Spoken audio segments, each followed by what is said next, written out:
Guys, welcome to a new episode of Crafting a Chat. I believe we're on episode 6. Yeah, this is episode 6. Episode 7, 6. if you count the Giuseppe's title. having a little bit of technical difficulties. He'll be joining us in a few. You I can have hear Adam us. and myself here. Oh Yeah. yeah, Giuseppe can hear us. He's just not physically here in front of us. I mean, not physically here in front of us anyways. Listen, you're physically here in front of me, okay? My body is here right now. Nobody needs to know what else we look like other than this. Oh, no, now, if you go to my YouTube, you see a picture of my face. Is it of Kratos? No, it's of my face. Oh, I thought, okay. I literally just said it's a picture of... we're getting off track. All right, Getting we're off getting off track topic. already. This is the start of everything. We're getting off track anyway. Damn, he usually leads us off pretty well. So today we're going to talk about the Series S price leak. A little bit about that. Giuseppe's got a spoiler-free Tenet review. Genesis has a rumor of the week, I'm sure. A couple of them, probably. We'll probably have some time for that. We're going to talk about what we're playing, obviously. We're going to have a good time with that. I guess we can get started with what Genesis.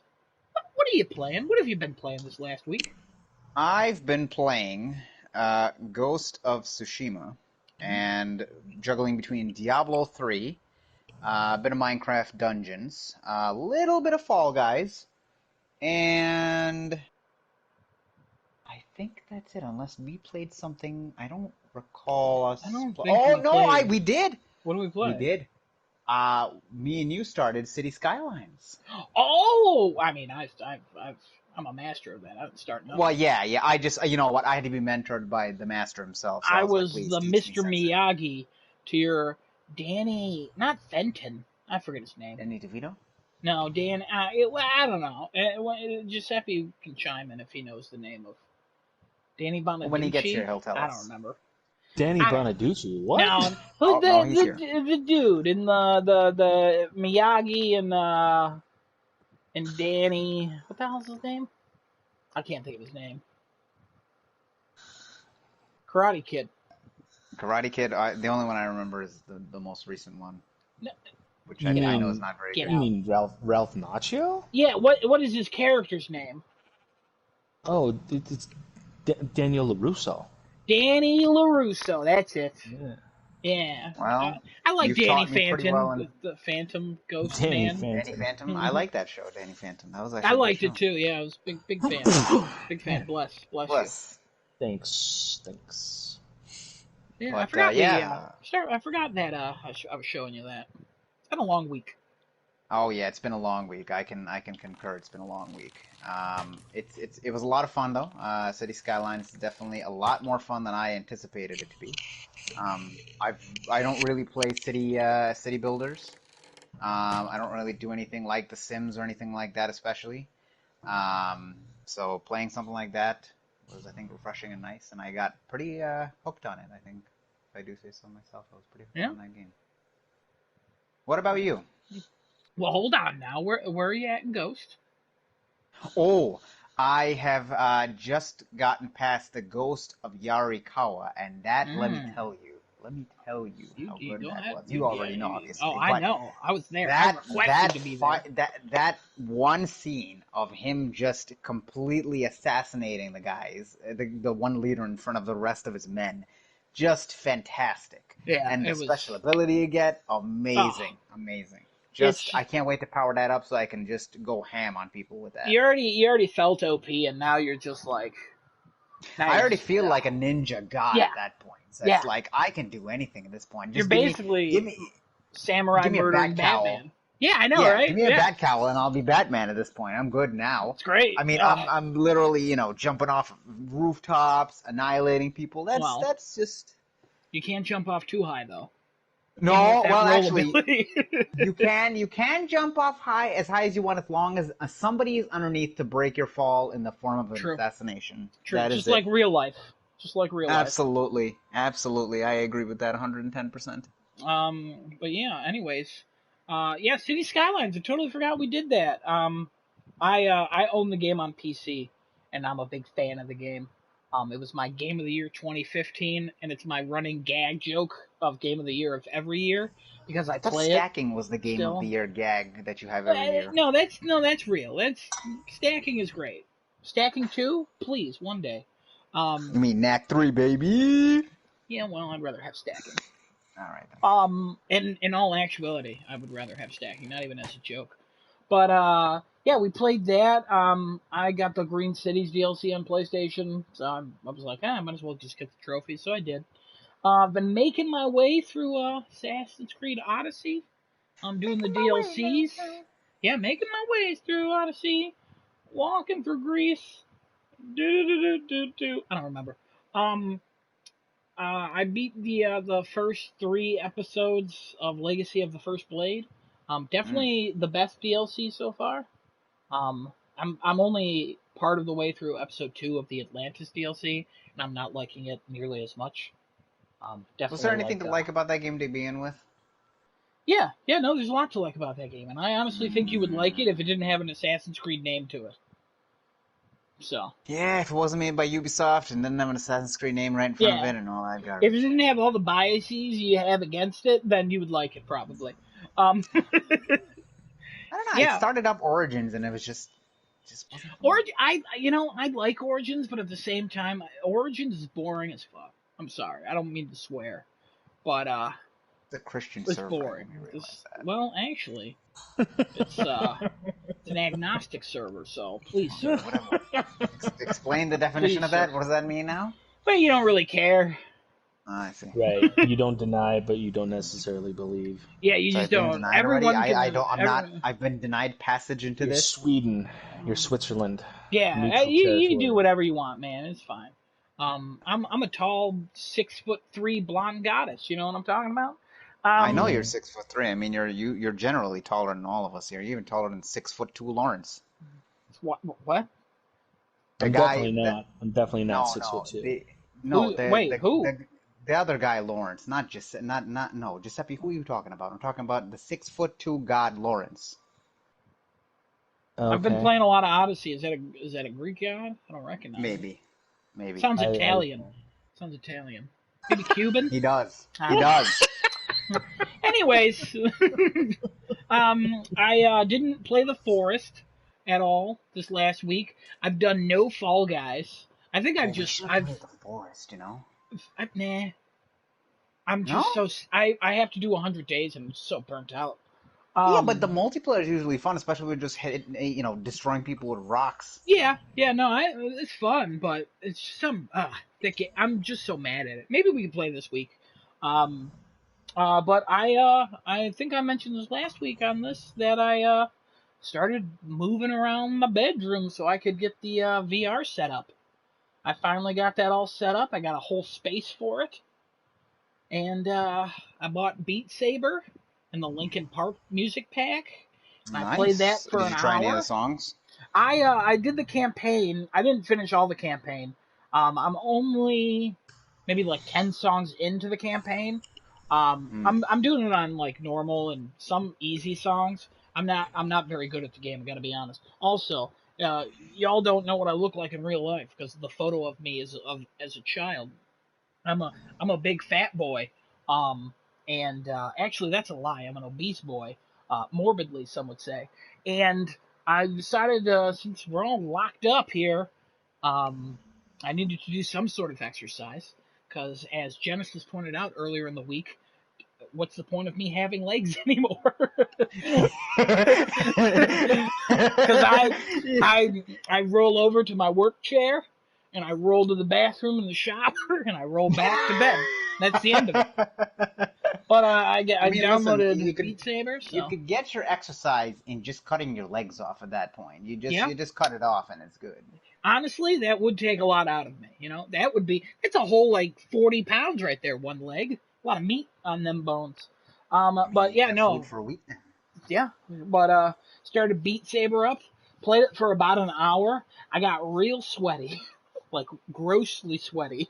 Um, and I had so much fun. I was shocked at how much fun I was having, especially with the Linkin Park songs, because they're like Linkin songs Park I songs know. are just so good though. The original ones especially, they're just I You mean, yeah, start listening to them at any time, and yeah, you start going. And you're like, damn, yeah. this is I good. mean, it's good to have music that you can actually sing along to. A lot of the music in Beat Saber that comes with the game is like dubstep with like Or some words. Nightcore.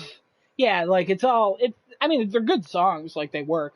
But Beat Saber, if you have VR, highly recommend it. Because I'm pretty. A VR sale starts tomorrow on the PlayStation Store. Um, and I might have to call PlayStation and be like, "Hey, I just bought Beat Saber on Saturday. Can I Free get?" marketing, PlayStation. Free marketing. Yeah, they announced that they're highlighting VR this week, so that's super exciting. Played that. My arm. I was telling Giuseppe earlier. My arms are destroyed. I woke up this morning and I was Oh like, God, I can imagine. I don't know if I can get out of bed. I don't think I can lift myself. You can't roll this time. You can't roll. You Yeah. gotta get Coming the. in hot.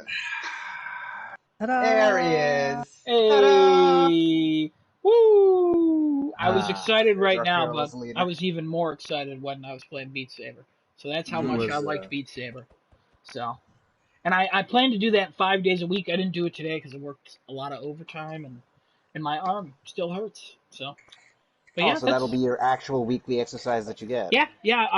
I was on Reddit. I was perusing the Reddit, if you will, and some people were saying like, hey, do like a half hour a day for like a few days a week, and you should see results. I mean, I'm literally doing nothing. So if I do something for 10 minutes a day, I should see results. But I will update you guys. Um, I would love to be updated with that. I'd like to know. Yeah, yeah. I weigh myself every Monday now. So, but my scale was like, get off me, and I was like, all right, see you next Monday. Mm-hmm. So, good times. Giuseppe, what about Outstanding. you? What are you playing? Well, I'm Get in your still chair. I'm in my chair. No, you're not. I'm not. He's I got to move am. up a little bit in his chair. He's in the Yeah, bottom. you're He's not. in the You're not. bottom. I'm on the seat. I'm on the seat. There you go. That's There you standing on top. That's the chair is actually this bottom seat, and No this is wonder the your foot. Minecraft wouldn't load. Yes. This is what you get. Well, it's a nice easy chair, but the Hmm. software is a real cheap, janky thing. So anyway, no, I'm playing, still playing Metal Gear Solid 5, but it's definitely losing its luster, and so I've been, kind of like really not playing anything, still waiting for all those anticipated titles that were supposed to come out earlier in the year. Uh-huh. Um, I'm honestly, I should really get back into FF7 remake just so I can actually finish up that platinum because Hell yeah. honestly, Yeah. the thing that's holding me back is that that chin up challenge with Tifa and at the gym. That the button timing mechanics for that little mini game is a whole pile of junk, is what that is. I ended up doing the trophy for that. That once you get the rhythm down, though, it's okay. It's. I Yeah. understand what you're saying, but it gets a little better once you get the Well, rhythm this is down. the I thing. think. I had absolutely no problem doing like the squats. You know what I mean? Which is very similar kind of mechanic to master once you get down the speed correctly. For some odd reason though, the chin up one is just not. It's just not clicking. But whatever. I'll get back into that eventually. But yeah, I'm still just waiting. I'm waiting for all those big awesome games. Kind of twiddling my thumbs. And yeah, that's where I'm at. So nothing really interesting to report on the what I'm playing recently. But what is interesting that has happened recently is that the movie theaters across the country are starting to reopen up. In fact, there's a whole ad campaign around here for the AMC's in the Atlanta area saying that big movies are back in Atlanta. And come and see Tenet, Christopher Nolan's latest uh, auteur, improvisation, experimental action, mind-bending, twisting, mystery, spy thriller. No, I didn't use any of that as a thing. I just ad-libbed all of that stuff. But it is trying to use Tenet as like the thing to draw audiences back to, granted, limited capacity theaters. AMC's are definitely going well out of their way. Well, as much as they can out of their way for contact-free, transactions, How are concessions. they doing the capacity down there in Atlanta? Mm-hmm. So the theaters are anywhere between 30 and 40% capacity. Okay. It's like They two seats apart from everybody? for like the standards theaters, yes. For the Dolby theater, which is where I went to go see Tenet at, they only had the one easy chair separation, but there was a grand total of probably 10 people for the matinee showtime I went to go see with my wife, and um, still it was a great experience. But they do recommend everyone when you're in the theater not chomping down on concessions to still have your mask engaged, which we did. It wasn't terribly bothersome, especially if the movie is good and you're into it. And thankfully, Tenet was, so I wasn't really distracted by like any kind of mask choking or restricted airflow. Now, But quick question go about ahead. that. Yes, What's more annoying, 3D glasses or the mask during a 3D movie? glasses. Okay. 3D glasses Yeah. because I mean it's accentuated a little bit for me because I'm also wearing regular glasses, Hmm. and the 3D glasses they've theaters have always provided to patrons have never really found a way to really make them comfortable with They've people gotten a that lot already have better. them. They Those have, but they're still not crappy. ideal. Yeah. Yeah. Okay. That's what I But figured would be yeah, the best choice. yeah. Um, but No. no, that was fine. The AMC that I went to had a decent job at like they shut down all of the the self-applying butter oil for your popcorn. They like Man, that's my they apply it. favorite thing, Well, no, though. no, no. They didn't take it away. They Oh. apply it for you. They don't want Oh. people huddling around. No, I You know want what to I mean? apply it myself. That's Now the you best just part. I like just to stick your drown it. mouth on the nozzle and just shove it all in. Honestly, That's Jen, what they got to stop. honestly, Genesis, if you want to apply the oil yourself, all you have to do is apply for a job. Chances are they're looking to hire on some new folks. I don't want to Or go or work in just go to there. your local Kroger's or Wegmans or whatever and pop in some butter you sticks you can do that and too. like as you're walking into the theater, stick them under your armpits. They start to melt, and then you right in there. Mm, So anyway, it was fine. Kind of eerie seeing like the theater being as empty as it is, especially for like what technically was like an opening weekend for a big anticipated movie. And so let's go ahead and jump right into my spoiler-free review of Tenet. And Real quick, Genesis and I have not seen it, so this is all spoiler free. We heard right, Giuseppe talk a little bit about this, but he won't ruin nothing for anybody. All of you no, it's not to be ruined. watching. We have no theaters open where we live. Also, I don't think I would even go to a theater if they opened right now because it's just still not. It's not enough for me still. Sorry, Chris. But anyways, Giuseppe. I would definitely recommend seeing this movie where, in any kind of a platform, format, venue, what have you, where sound is going to be something that is going to be an elevated experience for the film because a poor sound speaker theater venue is going to do this movie a disservice. You're going to miss a lot. Not well, mostly due in part to the fact that Chris Nolan loves to bury the dialogue track of his sound mix at the bottom of the entire sound mix, beneath ambient noise, beneath sound effects, beneath the music track. It's an odd creative choice that he keeps on doing, and I don't understand that why, especially for a movie like Tenet, where there's a certain amount of world building that's required to get the audience on board to trying to understand the rules of this new world. So there's a lot of exposition, but there isn't at the same time because Chris Nolan likes to keep things obscure purposely to kind of like leave things more open ended for the audience to interpret as they see fit, which is fine.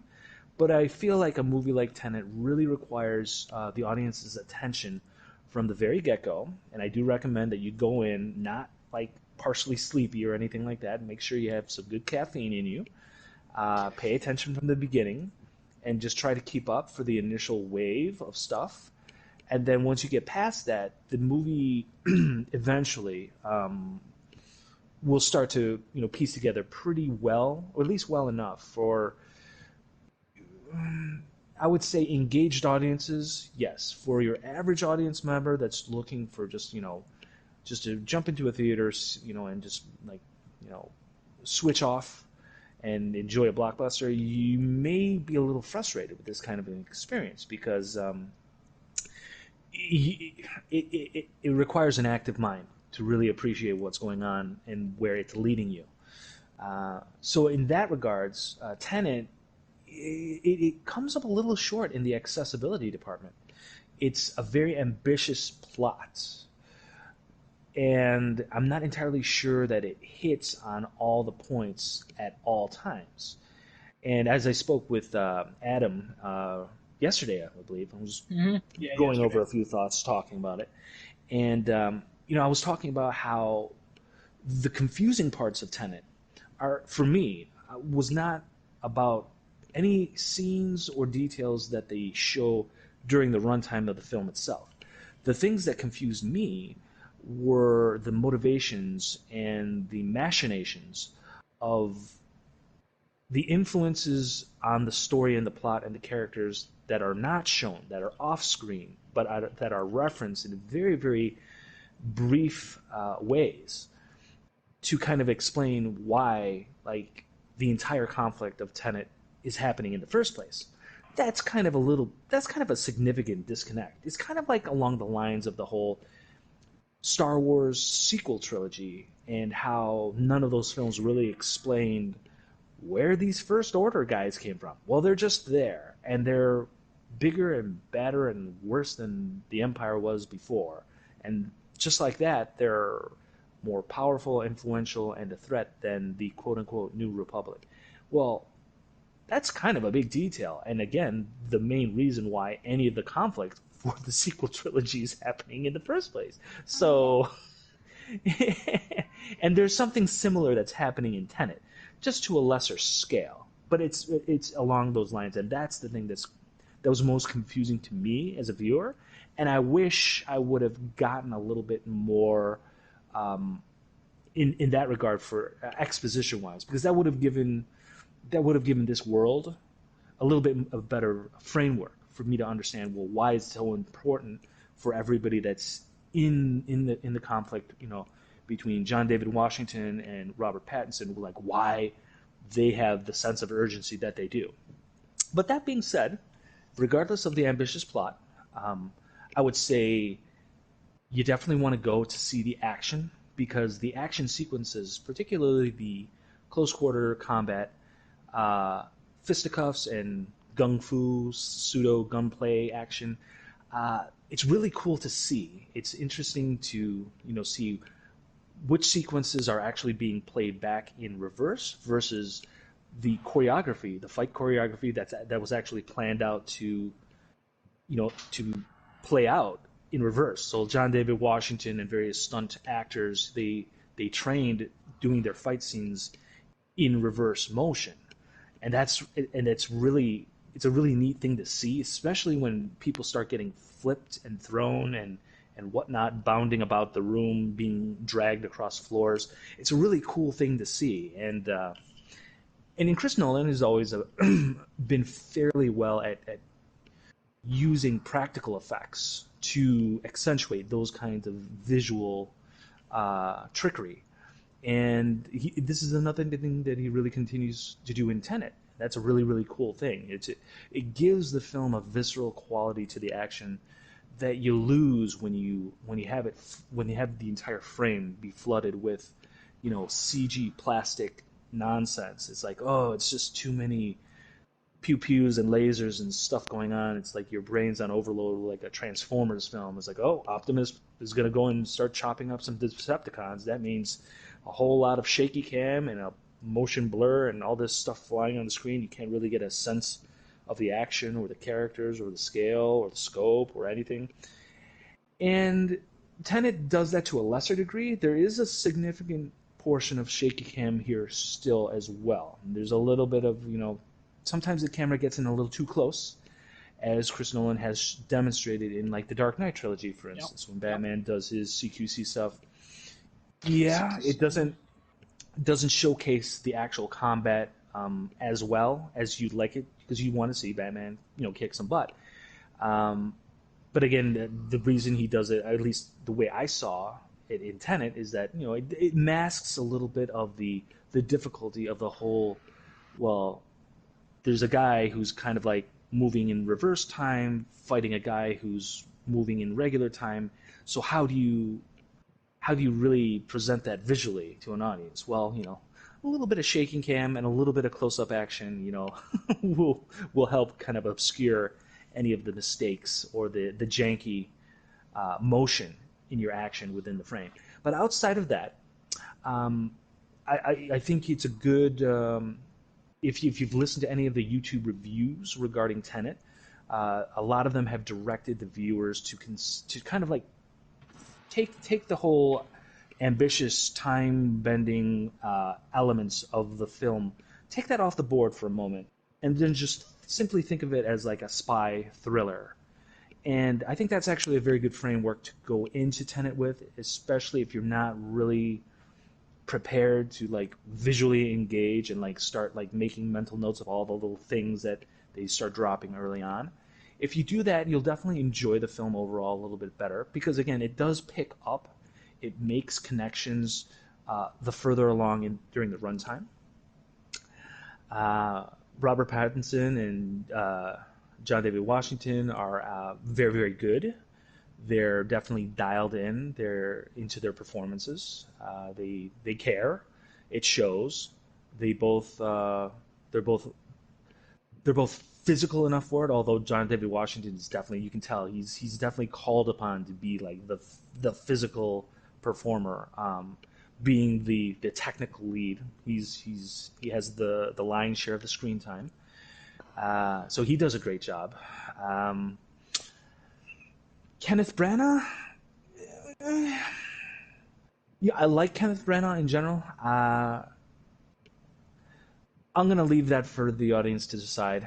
Go ahead and check out Tenet. See what you think about him. He's the primary antagonist, and that's not a spoiler. That's pretty much revealed. Has been revealed in like the trailers. It's kind of suggested. Um, yeah, you can tell for yourselves. He wasn't. He was kind of like a low light for me. I didn't particularly care for him. But I did. I appreciated the ambition of this film, because at the end of the day, Chris Nolan, you may love him, you may hate him, but he's one of the few directors out there that's really trying to, at least on the top tier blockbuster Hollywood list, he's still trying to do films for film's sake, and not trying. He hasn't been trapped by an endless cycle of reboots, remakes, adaptations, and basically the comic book game, which essentially is the thing that is driving Hollywood these days. Comic book adaptations. That is the gold standard. That is the thing that has been raking in big bucks for the studios basically since the MCU took over. It's one of the reasons why James Cameron and the Avatar franchise has gone away. It's like they don't want to compete with those big boys. Either that, Weren't or they going to come back with a sequel though? Like something that they they're were going to make supposed to afterward? Avatar. There's supposed to be like 9 Avatar films, Oh God. Okay. All right then. but we haven't received one sequel since what? 20. When was the first Avatar? It was a long time 2009. ago. 2009. That was a while ago. So it's odd, but whatever. But yes, Chris Nolan, Tenet. It was a good film. It's not a great film. Has some accessibility issues. Good action. Great practical special effects. Um, and it's definitely it's the kind of film that will inspire some discussion regarding the mythos of this fictional um, of this fictional world, and kind of it doesn't really draw too many comparisons to what we got going on in our reality. It's definitely removed from that. So if you want to go for some pure escapism without any kind of heavy-handed social commentary, Tenet has you covered. It's not there's no politics. It's no it's definitely in its own uh, in its own room, in its own capsule, in its own vacuum, as it were. But yeah, I would definitely recommend to most audiences to check out Tenet. Um, I would recommend you to go in engaged. It is ambitious and it requires your attention, and it could possibly frustrate you. But I would still recommend it regardless because it's an original film idea, and I like to see that from Chris Nolan and the blockbuster machine he's still able to manipulate. And still kind of like put out these kind of experimental type films. I mean, it's insane. Like Hollywood will definitely give Chris Nolan multiple hundreds of millions of dollars to do what I would qualify as an experimental film. That's what Tenet really is. It's not it it has some classic blockbuster tropes going on in there, but once you get into it and you're trying to understand what's going on, you're definitely it's pretty obvious. It's like, well, this is not your standard fare stuff. So it's interesting. I'm glad that studios are still willing to give him lots of money to do those kind of films, and apparently they're just not really interested in giving Marty Scorsese the same kind of budget to do basically the same kind of films he was doing 20 years ago. So that's why there's Netflix. Netflix is needing a So budget to do a bunch of films that people want to see, but do they do as well as they want to Netflix films in general? I know they No. get some big actors and stuff like that, but well, like in terms of I mean, there's no box office on Netflix, so there's like whatever kind of money that I would happens. assume it's subscribers, right? The more subscribers join because Well, of this is the X thing. movie that comes up. Well, this is the thing. We don't exactly know how much money Netflix is giving the studio, because that's Ah, essentially like that's why we track box office. If we track box office in a traditional way, we have a better idea as to how much money is funneling back to the studio for that product.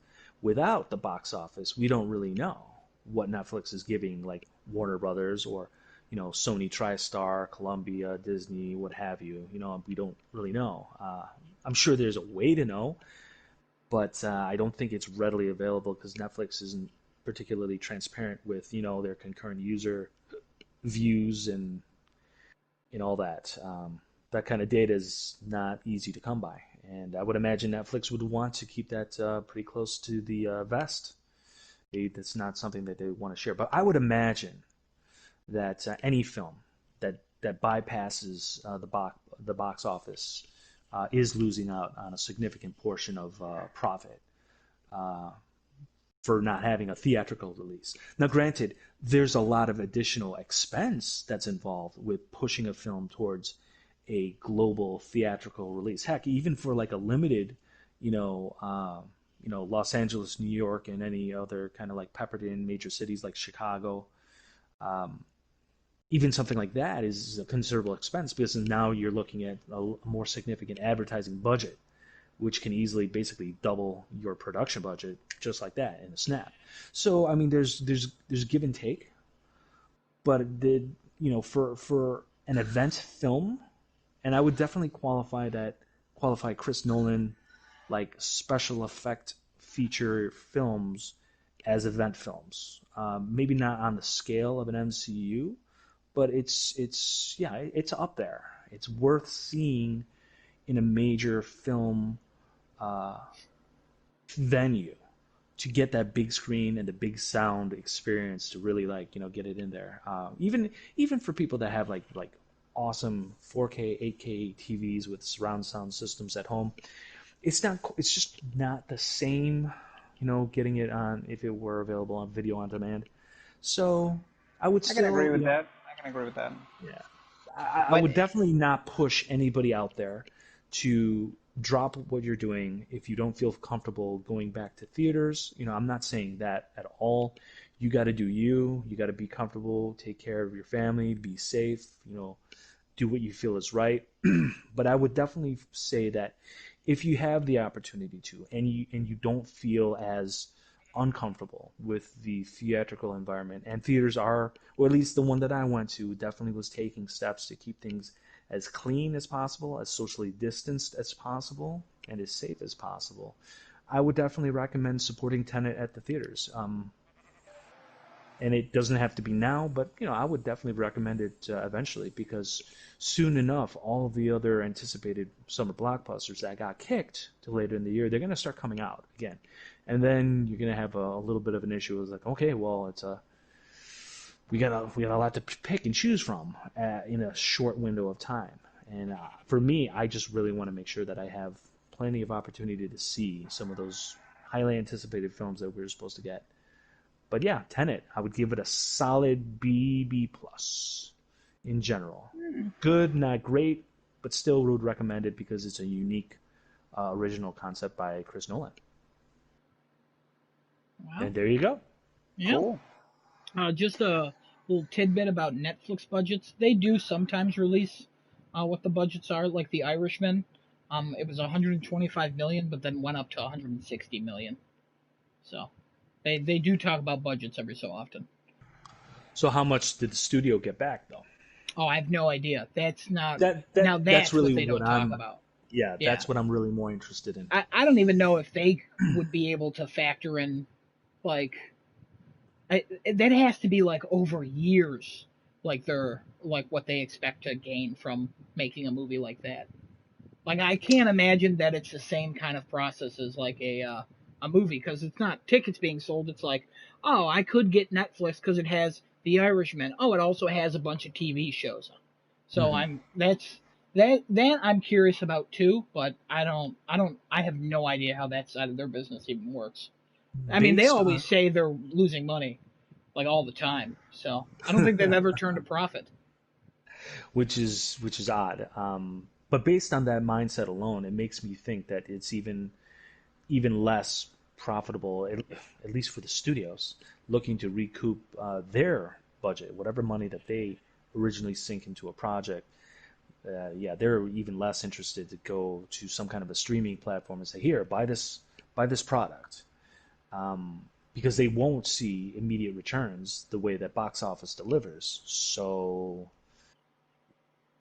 it would be an interesting economics question. It's the PlayStation Plus Fall Guys commentary that we had a couple weeks ago. Like, what is the what's the benefit of this?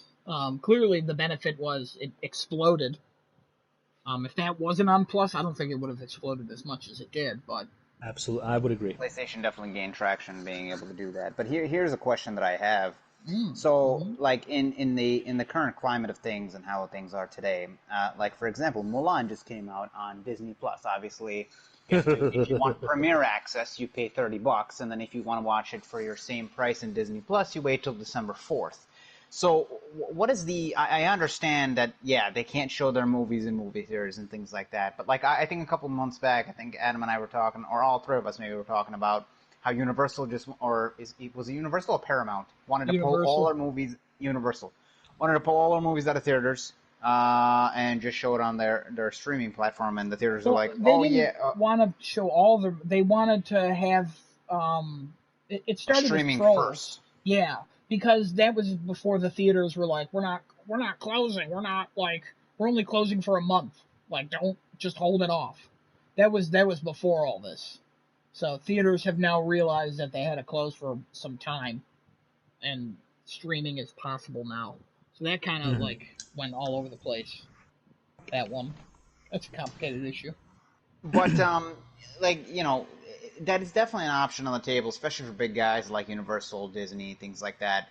I mean, they would want to stream on their own platforms. So I understand that Netflix doesn't see the same that they see. Am I thinking about this correctly? Because Netflix has got to outsource a lot of things, right? Disney and Universal already have the things that they need. So they can say, okay, we're going to put a movie on our streaming service, and this will make us more money than if we put a movie in the box office. Am I correct on that? What do you mean by outsourcing? Yeah, when you say outsourcing, Netflix has a couple of studios that they make films and TV shows with, correct? Oh, okay. I see what you're saying now. You see what I'm saying now? They purchase their content. Yeah, they buy their stuff. Disney also buys their stuff. They don't just make it in-house. They make a lot in-house, don't get me wrong. Way more than Netflix does. But they do buy a lot. But also, does Disney Plus only have Disney stuff on it? Does it not have... It has the Yeah, Fox it's stuff on it now Well, too. that's Fox, now but they Disney. bought Star that. But Wars. they Yeah, bought but they that. bought that, so that Yeah, wasn't made in house either. that was Yeah. right. Correct. So Yeah, but So now and they've then bought it once, where now they have it for good, right? Where Netflix, they wouldn't they have to keep writing contracts with these? so for some things, yes, like for yes, the for some rights of things, yeah. stuff, that's why the Marvel TV shows are no longer like going on at Netflix because those deals Right, ran out and nobody wanted to extend the deals. Everybody wanted more money. Classic right, Disney and other large company fight. right. Um, but But yes, I Disney do know what Plus you is mean though. yeah. But Disney Plus, they everything that they currently own on their platform, it's all Disney owned IP. It's not anything outside of that realm, as opposed to Netflix or certain programs that come in it cycle in and out through Prime. Those are they don't have any particular affiliations. Again, just like Adam said, as long as the rights have been negotiated for, that's how long they'll keep it. Yeah. But otherwise, when it comes to original content, Netflix doesn't, to my knowledge, they don't really own Netflix production facilities. They like, for instance, like the Witcher series. That was like a production company that pitched and sold The Witcher as a concept to Netflix. Netflix funds that production company to make the series, but it's not Netflix facilities. You know what I'm saying? They just again, it's just another example of them buying content that's exclusive to them. They So might have wouldn't some at this point, but Maybe, but I don't I know. don't know. I don't think though. I don't know. wouldn't Disney and Universal be more profitable in releasing things on their own streaming platforms than Not Netflix? Is basically the necessarily, question that I was going to ask.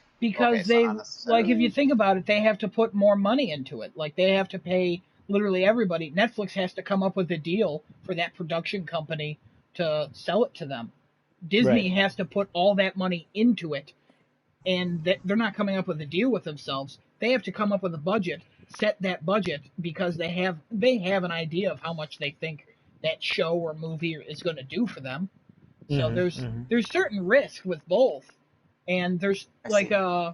like with Disney, I would imagine there is potential for a greater um like chance to make money because if they can make something for like super cheap and then sell it for a lot, that's everybody's goal. That's why there's low budget horror movies come out every year because Exactly. that's They're why profitable. yeah they're made for Right. like $2 million and they make 28 million. That doesn't seem like a lot, but you literally just made $26 million. Yeah, it's a great Right. profit Yeah, percentage. Yeah. like That's why why would you make they a wouldn't Batman do it v otherwise. Superman that's They three wouldn't hundred do it million otherwise. dollars and then it only makes $600 million? Like it's really not. There's a give and take. It's a Right. complicated process that we're simplifying. But I We get your are. question. But yeah, in a way you're right. Okay. Okay. I see the the push for exclusive content on everyone's respective platforms for streaming service. Yeah. It's kind of like a return to the old studio system for Hollywood when the major studios owned like all the levels of production, distribution. Actors. Yeah, they owned it all, and then Yes. it could very well return us to that kind of system. But there are a lot of other things that need to happen before we get there. For instance, like movie theaters have to die properly, and then also the digital divide, specifically in this country, and so too the rest of the world. Um, that broadband has to be much better, much more reliable, and obviously the network of coverage needs to be significantly wider Hmm. than it currently exists.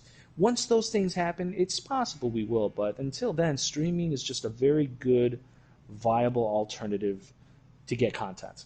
Hmm. We were so lucky Okay. 10 years ago when almost everything was on Netflix.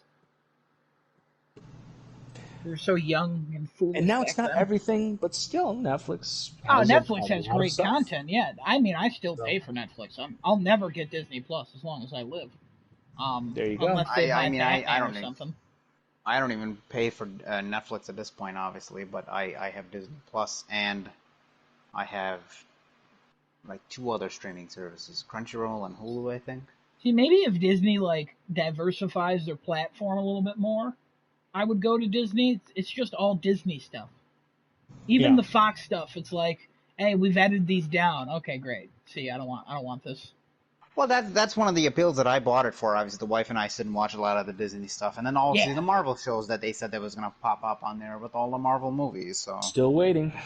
yeah, Yeah. yeah, still waiting. I'll agree with you Hey, on that. Still waiting. man, I like I've said, I'm gonna get HBO Max because they'll have all the DC stuff. That convinced me. I don't. After Snyder Cut comes out on there, what's gonna come? No idea. Friends? I don't give a fuck about that. Big Bang Theory? You know me. Penny, knock knock knock. Haha. Yeah. Sitcoms. Yeah, they're all bad. Yeah. Laugh tracks, Yeah. awful. Yeah. Not good. Not the best. Yeah. Oh well. No. All right. So that was a nice little segue. Didn't really Yeah. plan on talking about that, streaming services, but hey, that's all a very, very, Modern that's a times. significant thing to talk about. This is the reality in which we're living, and yeah, it's important to talk about it. And maybe if anyone out there has anything else to chime in about it. I mean, have people been staying home and like partaking in some of like the streaming only releases, such as the Bill and Ted, the new Bill and Ted film, and Was any of that the other streaming films? only, or was that in movie theaters as well? No, No, that that's was video video on on demand. demand, $20, Oh, $10 cheaper than wow. Mulan, about an hour and a half short. Hmm. And it could probably be better. I don't know. Honestly, All I hear it is has a better chance nothing. of making its money back because it had a smaller Yeah, budget, while true. I thought Mulan Mulan was was like number one though, as far as what it's been streaming and downloaded. number one. It costs $30 to rent, okay? Right. Yeah, And if let's say there's 10 million subscribers to Disney Plus, and they all purchase the movie, 30 million, 300 million. 300 million. That's it. That movie Right. in theaters would make over $1 billion guaranteed, especially with That's its true. release in China. And I believe it's still Right. getting released in theaters in China. Because Yeah. I Yeah. don't think There's Disney some Plus is boycotts going available. around about it now though Yeah, because of the whole. it was filmed in parts of China. There were boycotts like a year ago because the main actress The came main out in actress, right? defense Yeah, they're of. coming out again now, and Yeah, in the movie there is a thank you to the police from Hong Kong. yeah. They wait. Yeah. A thank you to the Oh, police from Hong Kong. That something's about that's not right. Sin Shuang Police Force. That's what the actual quote was. In the movie there is a in the credits they thank the Sin Shuang Police. I don't know if I'm pronouncing that right. Probably not. Uh, It's okay. Police force. Let me see if I can find it here real quick while you guys. Is that the police force in Hong Kong? Because yes, I I think believe that's what he okay, meant. that yeah, is. that's Yeah. okay. Because the way you Yeah. said The it is police. Yeah. Hong Kong Yeah. was thanking the police force, and that's Yeah. not That. what's happening. The Hong Kong Yeah. citizens are not So thanking their police force literally at all.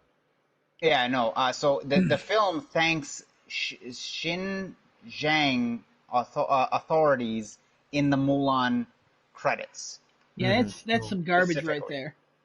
Yeah. So, and Well, again, that's if the influence of China. yeah, and that's getting if we go well, Disney wants to make money in China, and that's how they do it. It's the Well, same thing as the Activision Blizzard thing. And yes.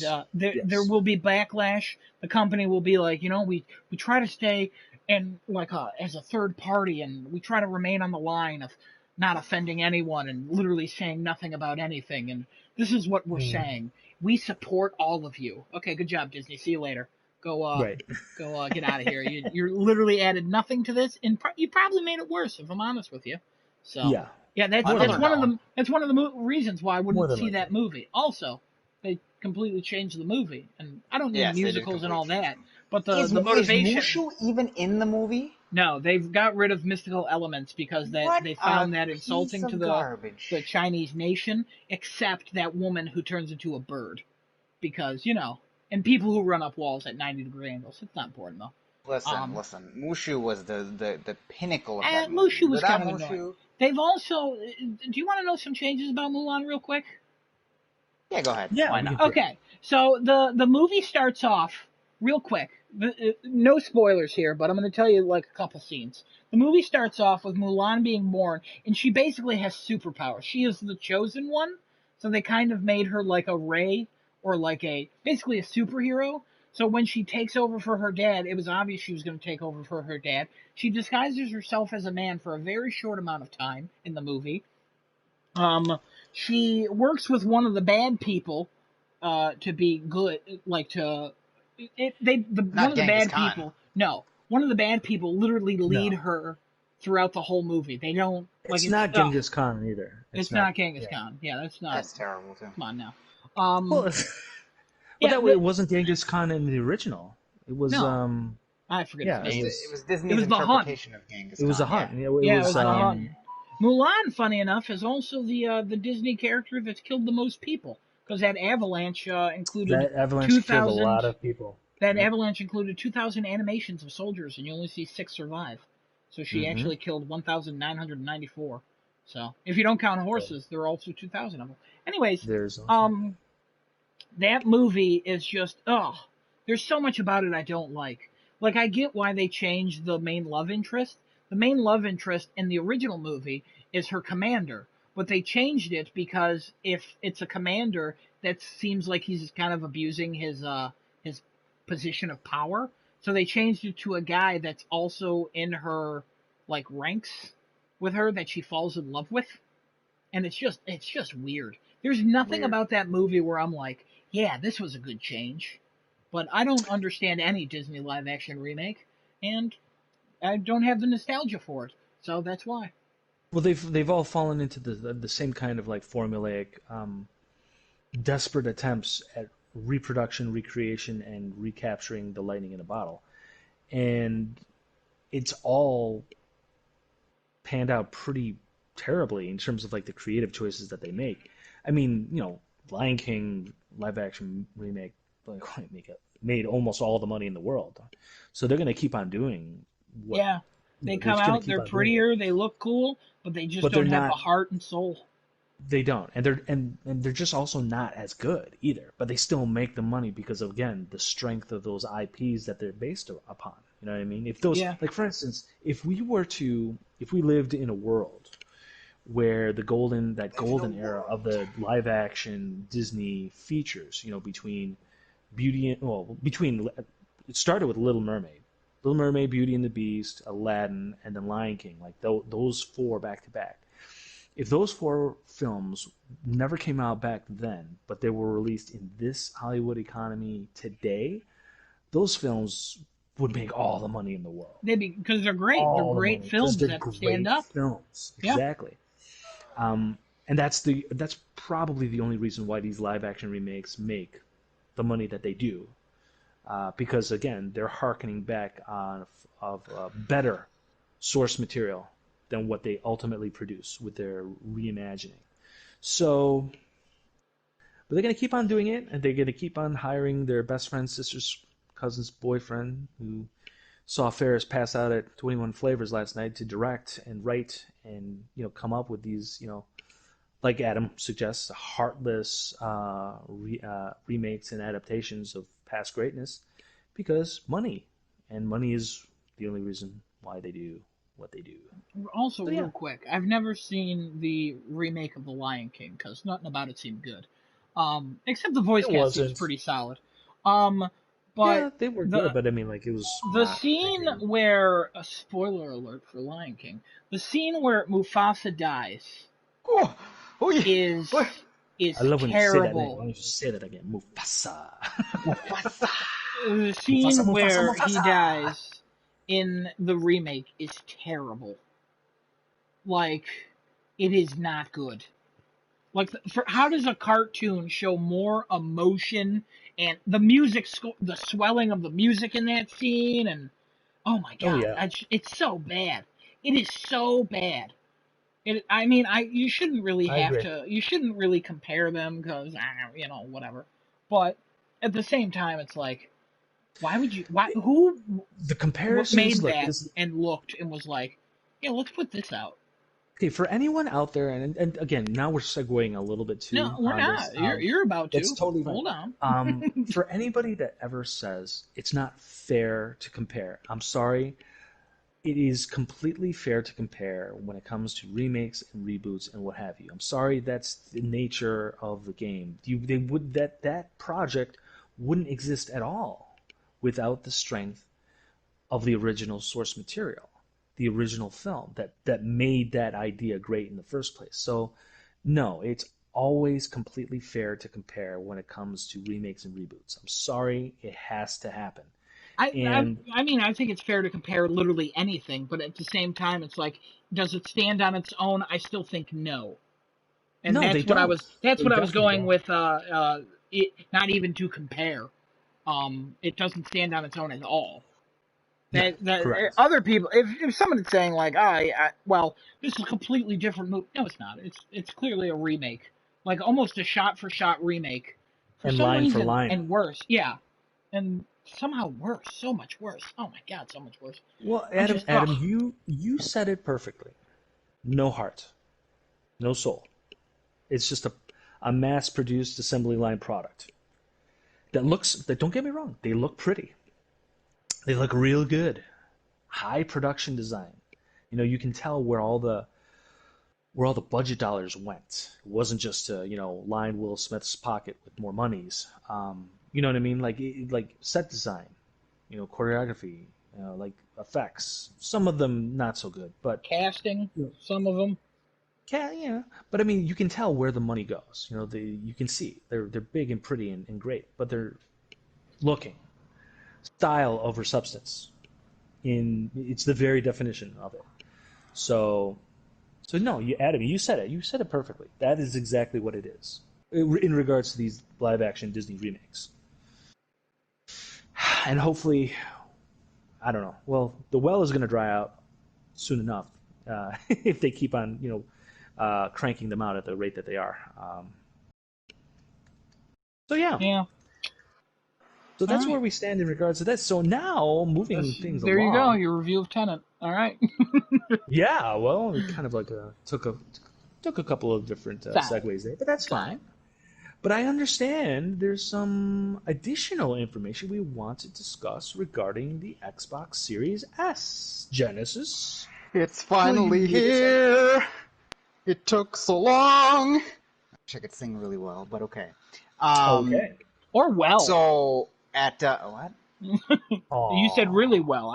Or just well. Well be. All right. You know. Well, sometimes I just like to tell myself things, but if you want to remind me what a scumbag I am, then that's a-okay. Because Whoa. you know what, Nobody. The, you're the that. Whoa. grass is Whoa. the grass is greener on the other side. Anyway.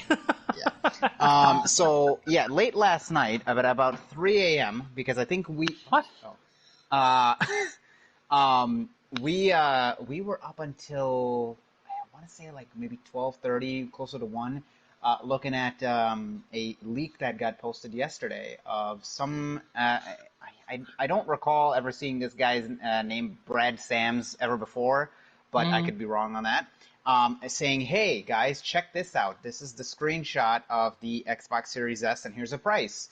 And a couple of people came out and was like, "Yep, that's it." A couple of analysts was like, "Yeah, that's the console." Not so sure about the price, but that's the console. And then literally at 3 a.m., after a couple of memes later, Microsoft says, "Hey, um, that is the console. We'll share soon, or we promise soon, sometime in the future." It is $299. It is the lesser powered console, like everybody thought it would be. They never made any specific remarks that yes, it was going to be less powered. I don't even think they officially ever acknowledged it was going to be made. I think this was the first actual announcement, proper announcement of them saying, yeah, it's here. This is it.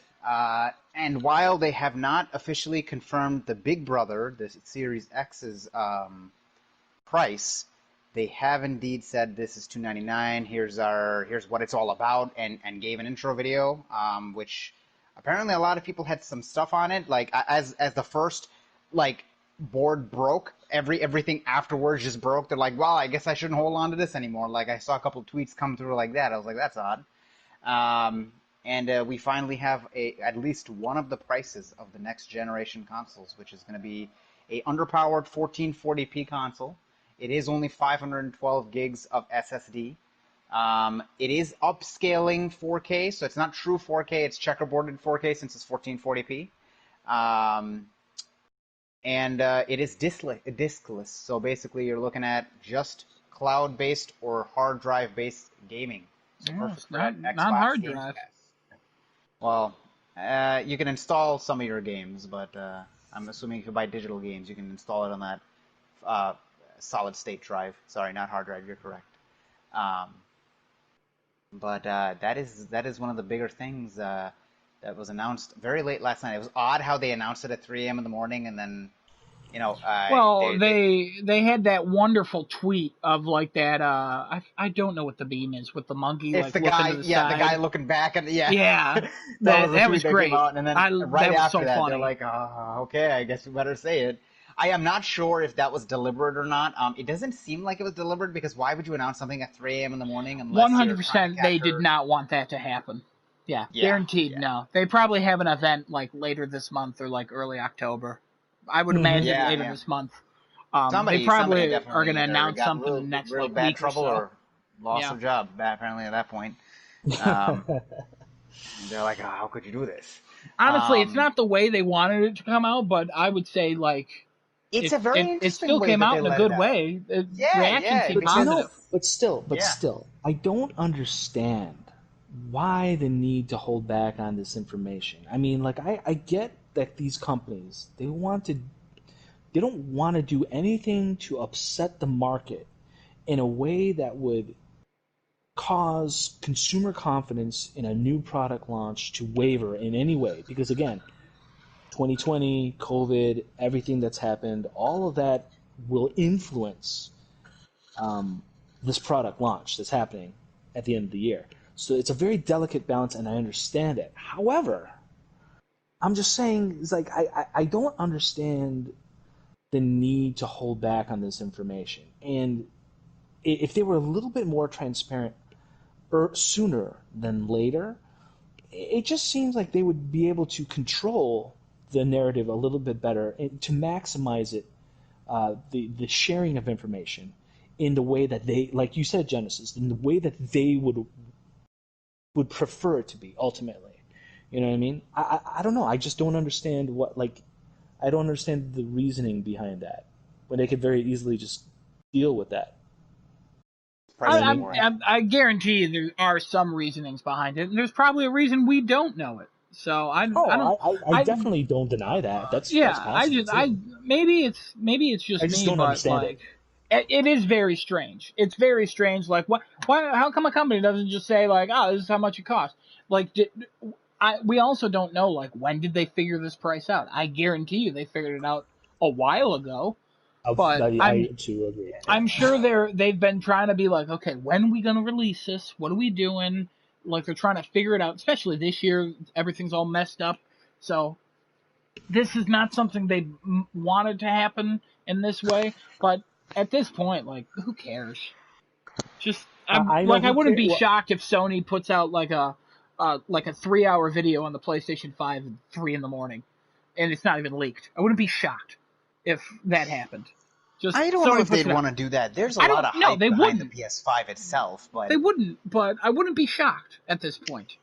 I'm just at that stage where it's like, if anything, I honestly wouldn't be even that shocked if when the sun rose in this game and the price of the PlayStation 5 is on the sun. I'd be like, oh, okay, cool. Or if Microsoft was like, hey, by the way, Minecraft is on PlayStation, we're going to actually put some Xbox ads into it. That's okay with you guys. I would not be UFC shocked. ended up doing that. EA's not UFC anymore. 4, they not put anymore. Not anymore. They were putting actual real live ads in the game. And I was like, wow, look at that. Hey guys, I'm fighting some Russian guy and some Portuguese guy. Hey, did you hear about the boys are back on Amazon Prime? Like, what? Oh my god. What are your guys' thoughts on the console itself, though? Do you think so? Let me ask you this: do you think it's a good move, bad move? Does it make a difference? What is Microsoft's I I guess think, next play if they've now they have to talk about this guy.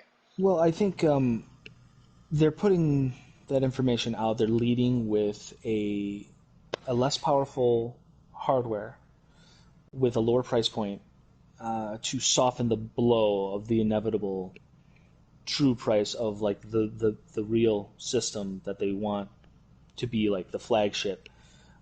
So it's not a bad idea to start with that, but now it's giving people a better idea as to how much money the new real system is going to be, and that might get the wheels turning in a negative direction for people that are thinking it's like, okay, well, they put out this price point for this system, and it's going to be able to do certain things. It won't be able to do everything. Um, I feel I think it could possibly do a little bit of backfiring because of that, because they haven't released it concurrently with the information about the real flagship systems. Like, why not put all that stuff out there like simultaneously? You know what I mean? Because when you do that, now you're showing people, hey, we have multiple options for the gaming community to jump in on this next gen and participate, sooner than later, as opposed to, it's like, oh, well, now we have, only this one system that's going to be a lot of money, and if you don't have everything ready to go, you can't really jump in, on day one and partake in the fun. I like the idea though of having different like lower priced options. I don't know. We'll see. I still would love to know all the information about the hardware. I think we're in This early hardware September. specifically, they've shared a ton of more information than we even know about. I think the Xbox One X, that video that they have, Series or X? whatever information. Yeah, I'm sorry, the Series X. I apologize. Um, Whatever they have, shown otherwise, I think they've shown more about the Series S and what it can do. Which is And then fine, but I like that same information for everything. I mean, like I don't understand the whole piecemeal approach to it. It is weird because that the price of the rumored price of the Series X also leaked last night. No video, but we've already seen video of the Series X. So it is strange how they didn't go. By the way, it's also $499. I'm assuming they want to give it some time, like to let each of them settle, or put an actual conference around this one. But we'll see in time, I'm sure. So we have one a of question. We have a question from our live chat through Crafting Chat Oh, from Klopto.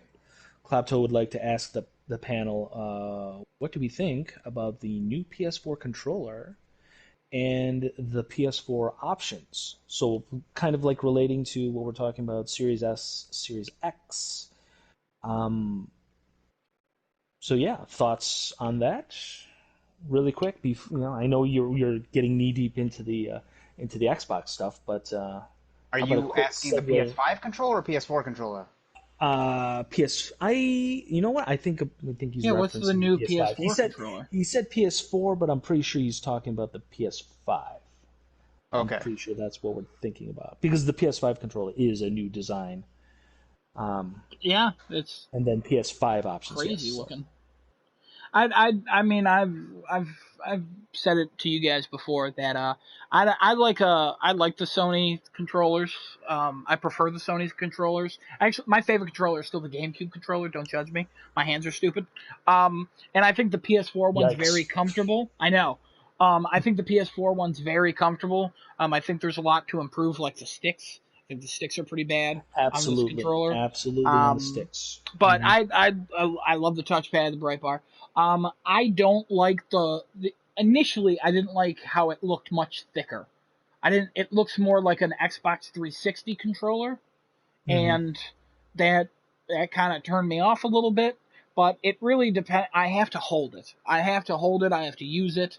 I know I'm gonna like it eventually, or even if I don't, then I can just buy a third brand or like a third Hmm. party brand controller that feels like or looks like a PlayStation 4 controller. Probably. I'm Right. excited for the not the share button, whatever the heck it's called now. Create the create The button. create The button. create Right. button, yeah. I'm excited for that and potential of what that's gonna do. because that's basically how we do this show here, this podcast. Yeah, no, it looks cool. I would like it to light up.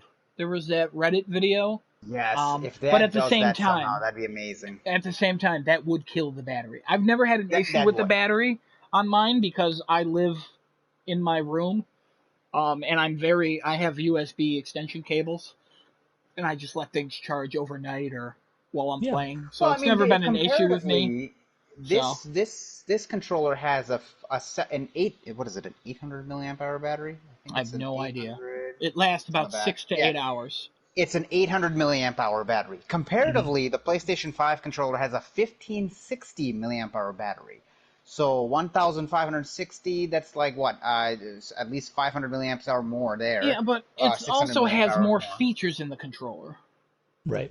Like a different rumble Right. feature, haptic feedback, which I'm Yeah, assuming yeah. costs more energy, and I'm assuming there's still trade-offs. And I'm sure. I'm sure. we'll see about the whole battery. Like you really don't know. Like they could tell you specs about the controller, but that's what they did about the You PS4 don't. controller. And a year later, everybody's thumbsticks were all sticky.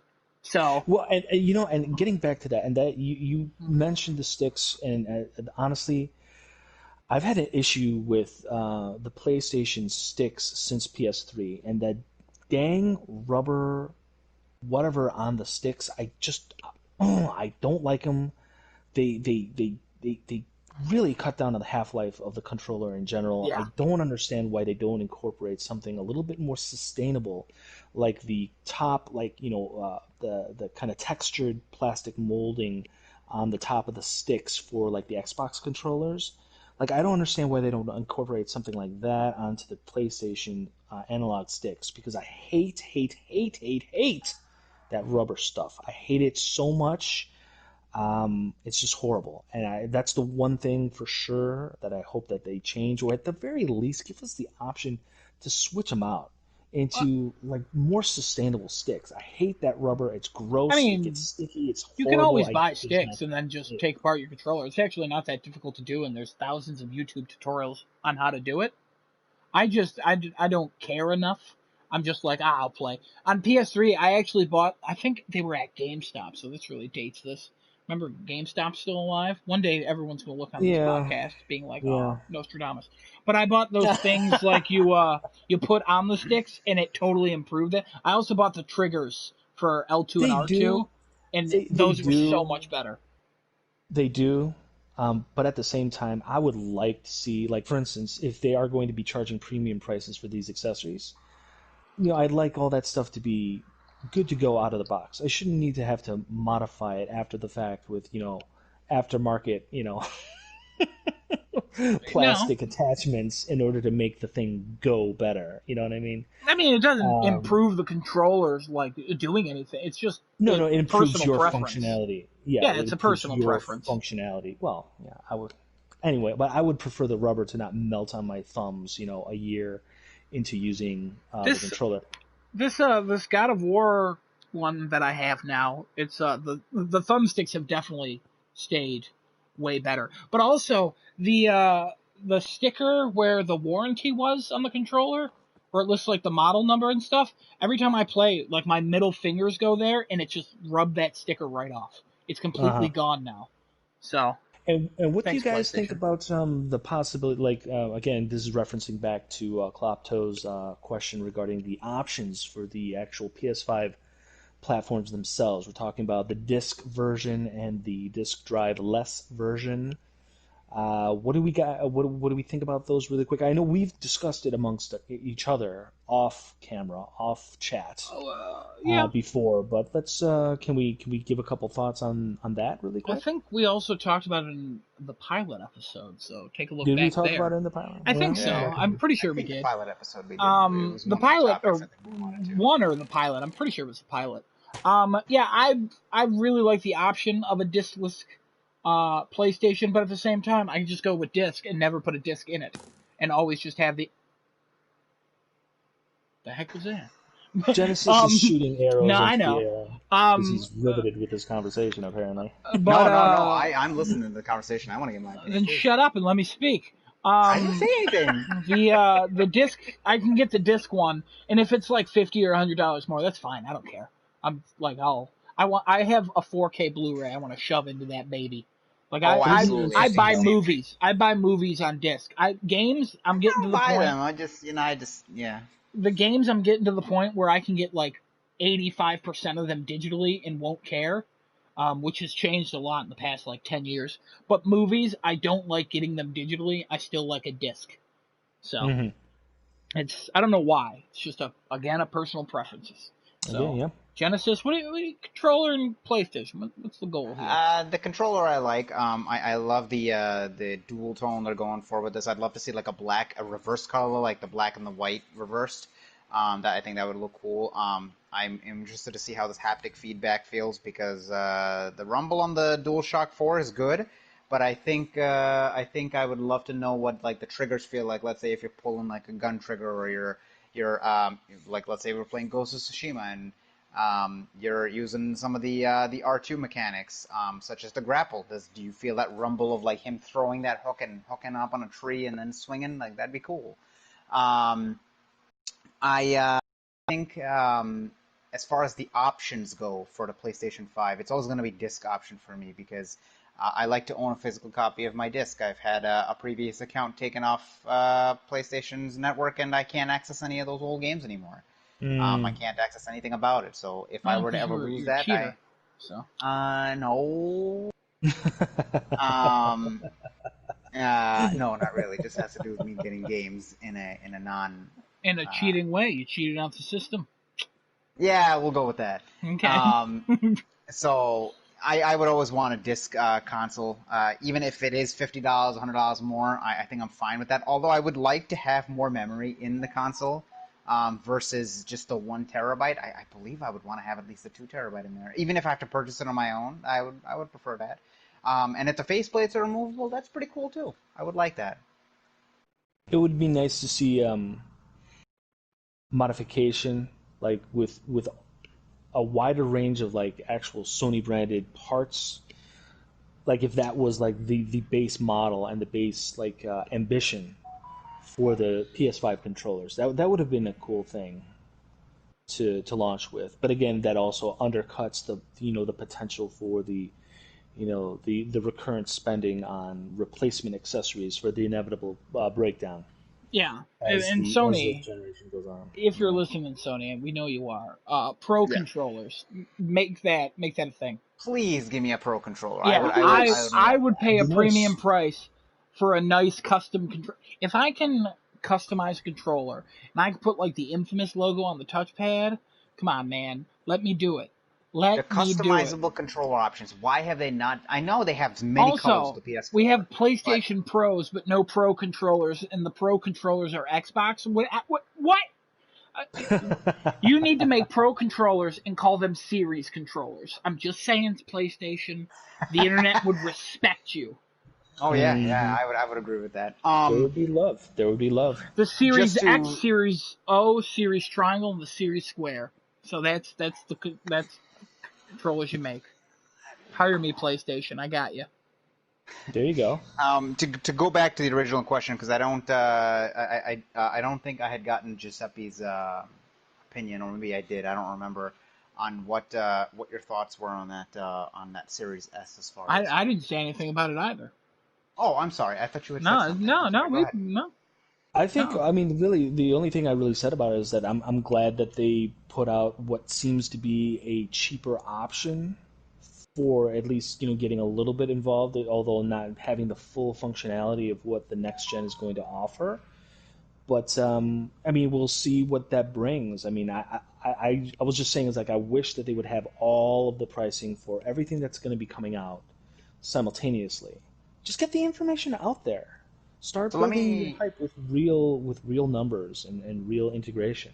That's just what I would prefer that. actually before I say what I'm going to say, Adam, go ahead and tell me what your thoughts are on that. Okay. So when this was first brought to my attention as a rumor last night by you, Genesis, and your brother, I Hmm. uh, I was like, okay, why? And then when I woke up this morning and I saw your brother with the tweets and it's all confirmed and stuff, I was like, oh, that's cool. It's only $2.99. Like, I'm glad there's an option for people. And then as the day went on, I kept going back and forth like, who is this for? What is this for? Why? That is the question that I If also asked. if if if Xbox is trying to get Game Pass everywhere, and it's going to be on your phone, it's going to be here, it's going to be there. A $2.99 box is cool and all, but I mean, it has an SSD. It can upres to 4K. But in like 2 or 3 years, aren't we going to have the same issues they're currently having with the Xbox One X and the Xbox One S? And that's why we're getting 100% upgraded consoles. correct. So are they turning this into a phone thing? Like every 2 years, the Series S is going to evolve? So I'm gonna segue right off of that. So there's a popular opinion that's going across some of the message boards like 4chan, NeoGAF, things Oh, like that, Reddit as well. what's the internet whispering? The internet is Genesis. saying that this particular console is the true next gen console that Microsoft wanted to initially reveal, not the One X. And I'm gonna explain the Series rationale. The Series S, yes. X. Um, sorry, the Series X. Yes, I don't know why I call it the One X. Why am I saying that? Because they're Maybe bad because at I naming don't. consoles. yeah. Well, So that's another thing too. the rationale that they have behind this is that this one is the more accessible option. Right. It is definitely cheaper than the Series X, and if you look back at the One S and the One X and compare that to the Series S and the Series X, the One X doesn't have anything that's really going for it. Like, so let me make a quick comparison here. When Huh? Nintendo released their new Nintendo 3DS, there were specific games that were made to play on that console versus the original 3DS. Like, if you played on the original 3DS, I think it was extremely bad, or just, it wasn't worth it to play it on the original 3DS. You'd have to play it on the new 3DS. Um, when the One X came out, they kept saying that this is the most powerful thing they've made, this and that.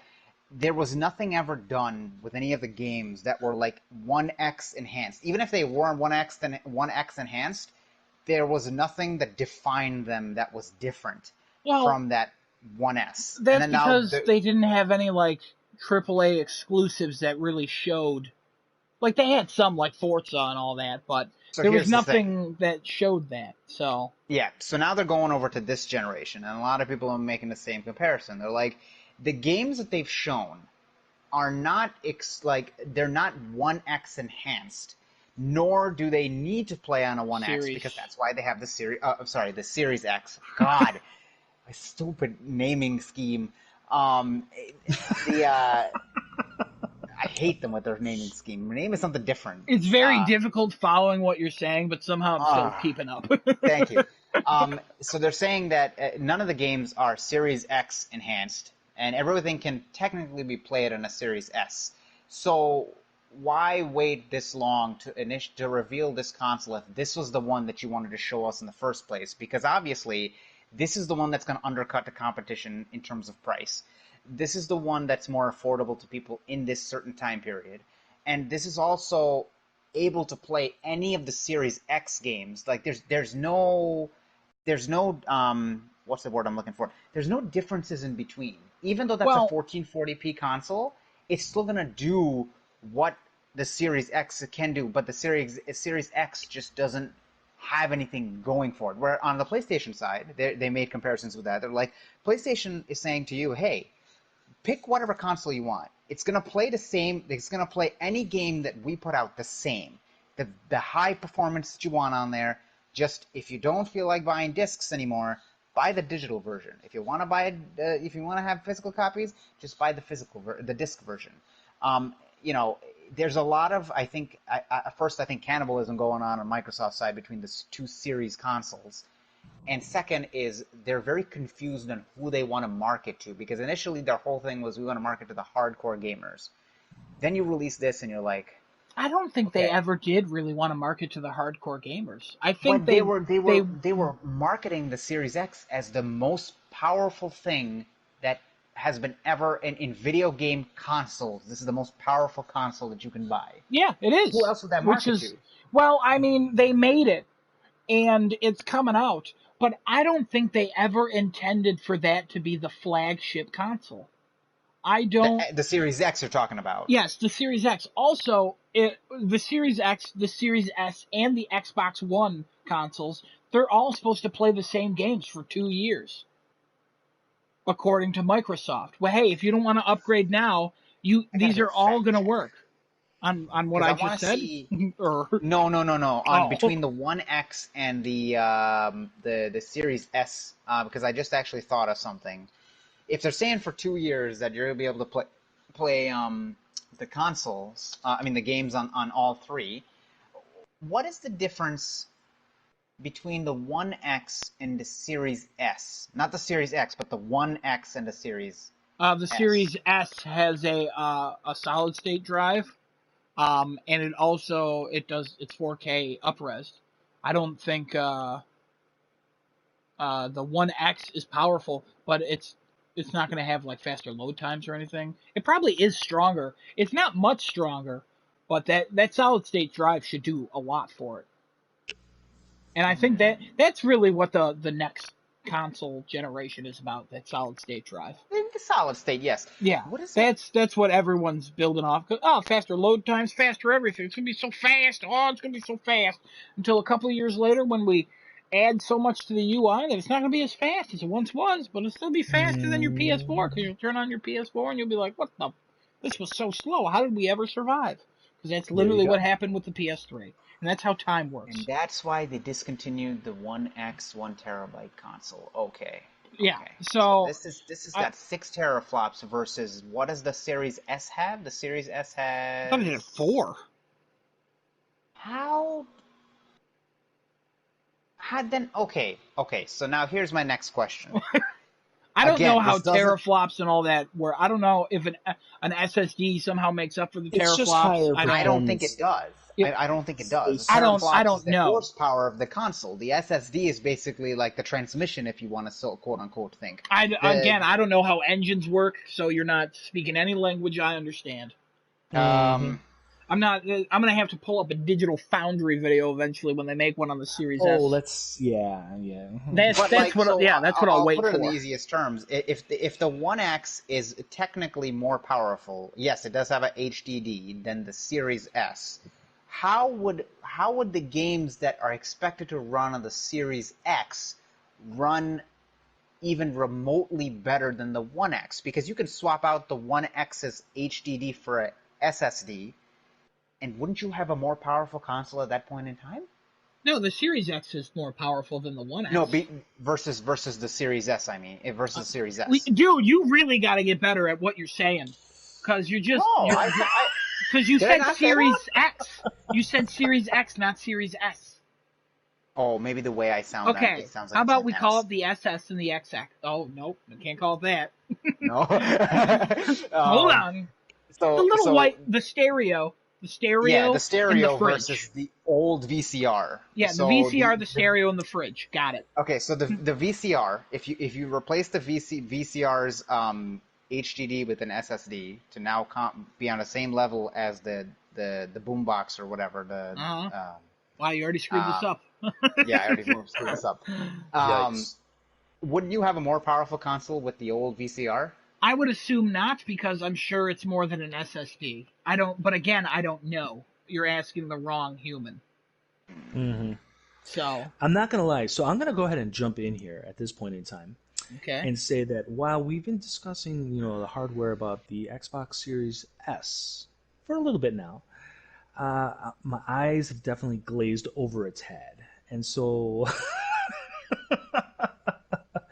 I think I don't know. Do we have anything else really to add to it at this point? Because we've been given a subject change possibility by our one friend, Mr. Klopto, for the Oh, crafting a chat. Oh. And this actually, Genesis, might be right up your alley. It might actually ignite a brand new flame for enthusiasm. And it actually pertains to anime. Uh, Oh. Talking about anime style, anime story ambitions, art style, from old classic stuff to newer stuff, and then how they possibly translated into games. Like, have there been like really good standouts in anime style, manga style There's only been game a handful of adaptations? good anime adapted games. Which are This very, conversation very. hasn't even started. My eyes already glossed over. Oh my Mm, God. Now, go ahead. Go ahead. Um, Your so enemies. there's only been a few proper adaptations that I would consider good games, and there's still more to come, obviously. But the few that have been very good adaptations don't generally take the same genre that the anime was taking. So, like for example, like the Naruto series. The best adaptations that I've had of those are the actual Naruto Storm games, which yes, follow the stories. It's all about fighting and things like that. that's a Um, turn. That's a tournament fighter game, correct? no, it's just a mashing. That's a mash fighter. That's like Super Oh, Smash so it's almost. like a campaign. Yeah. Well, I'll call it a campaign. It's not Tourney Fighter. Tourney Fighter is fighters. It's Dragon Ball Fighters. That's a Right. Tourney Okay. Fighter. Got it. This one would be the 3D plane where you can actually fight somebody there, and it's usually just consisting of maybe 3 or 4 different buttons, and you're not doing combos like very sophisticated combos. It's mashing the same button over and over. Uh-huh. Um, that would be one. The second one would be Fighters. That has, I think, the closest adaptation to anime, like next to Dragon Ball there. And the third one would be, I want to say the there's the either the One Punch game or the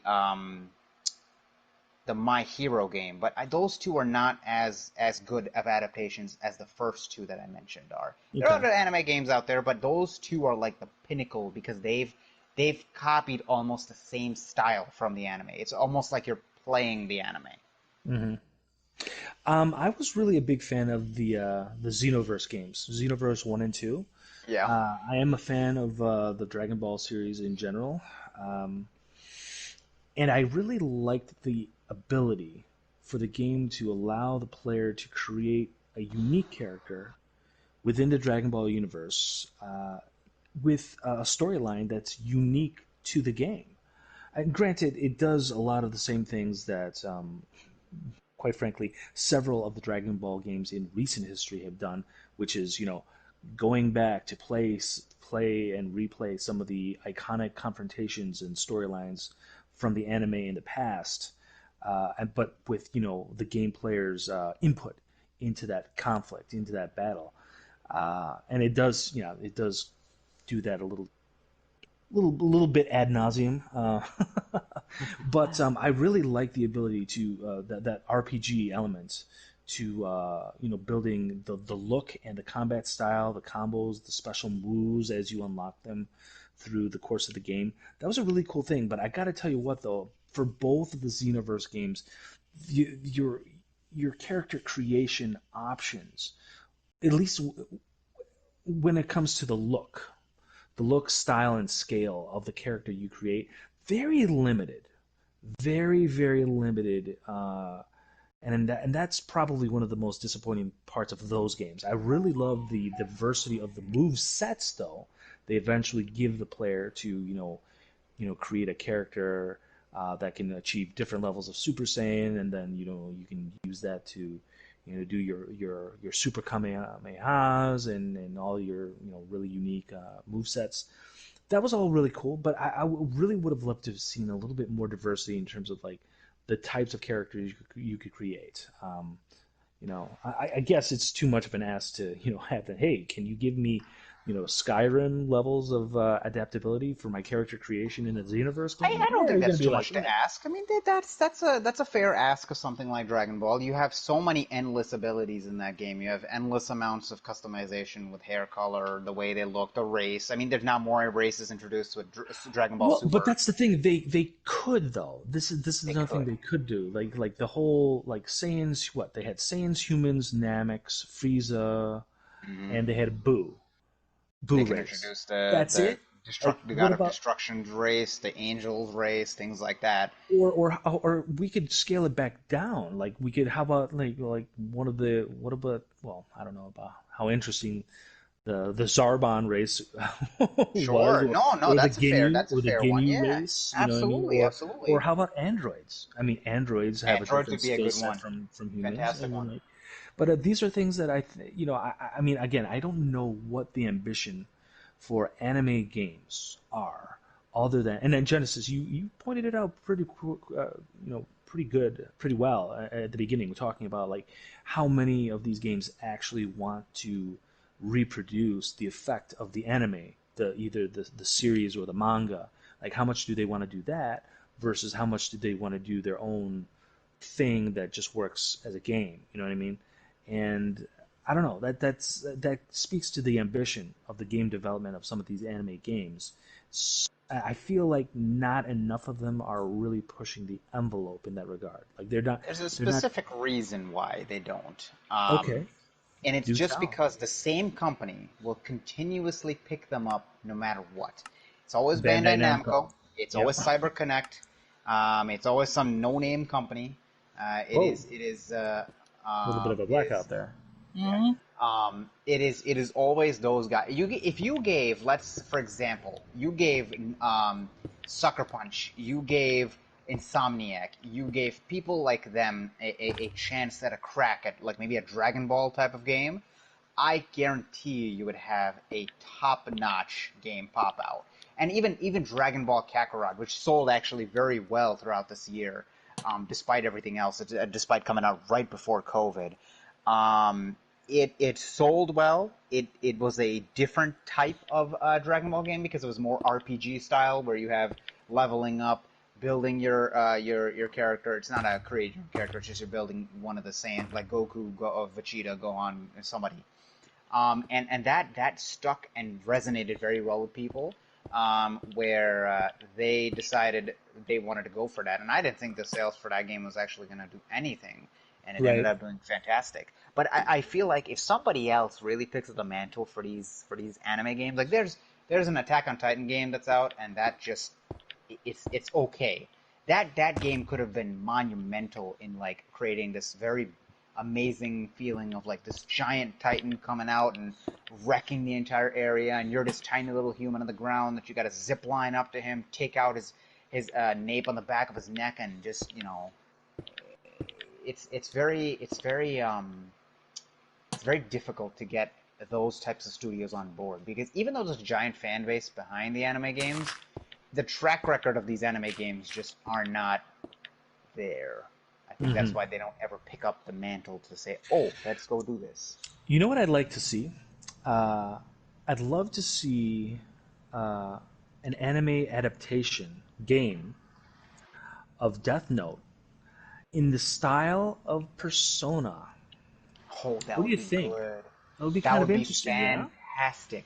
Actually forgot about Persona because it's not generally looked at as like an anime adaptation. The anime was adapted from the video game, but Right, Persona is an right. excellent example of you give a studio an anime type of game and they make it fantastic. That's a fantastic studio. Atlas, they make fantastic anime type of games. Hmm, So hmm, hmm. that's one studio that I would say I would want to see a Death Note game from them. You play as Light, you play and you get to choose the ending or whatever whatever it may be. But I like incorporating the concept of like moving around the city to like set up your kills or to investigate to find out who's getting close to you, who's not getting close to you. Um, Klapto says that there was a Death Note Kira game made back in 2007. I'm not familiar with it, I can do a but I little fact would. check in here. Well, I mean, I trust him. No, I know I would trust them. I want to know what trust it it. is. I didn't even know what Hell, it the was. lights were Me his neither. idea, I'm not. so.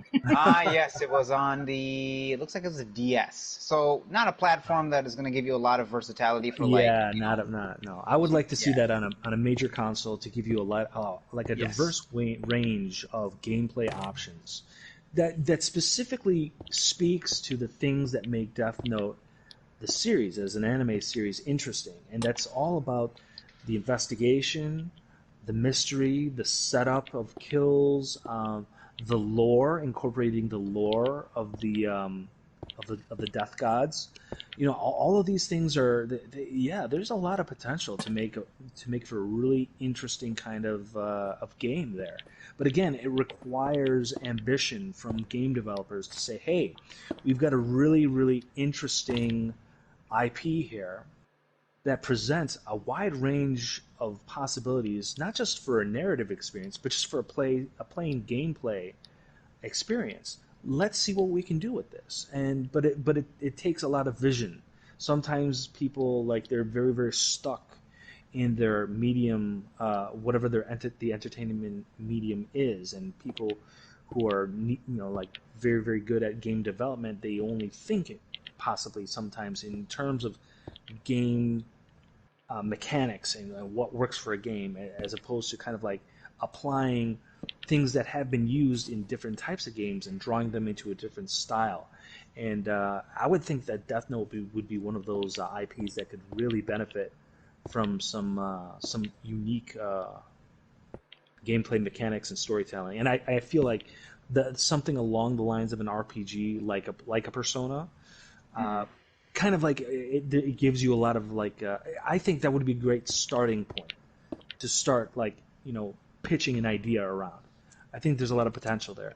But again, yeah, like you said, Genesis. If it's if it's only like two or three companies that are basically cornering the market as it pertains to anime games, Bandai Namco, like everything is funneling through their filter, and they're not really interested in like getting too many different alt ideas in there. They just want people that'll give them the basics and make sure that the product sells, and that's it. That's all they want to hear about it. So Yeah, yeah, unfortunately. Like, even Square Enix should definitely take up some more of the anime titled games, and I think they would be able to do a good job on that as well. Even, what's another company?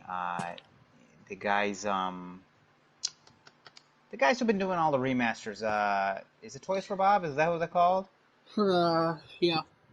Yeah, they would be a good one to do those adaptation type of games, where if they decided they want to pick up a series and say, okay, let's see what we can do with this. Let's make up a series of like, let's do Cowboy Bebop or something like that, and let's make a video game series of this. And I don't know, that's more another one. more. I would like I like Cowboy Bebop. Yeah, that's good.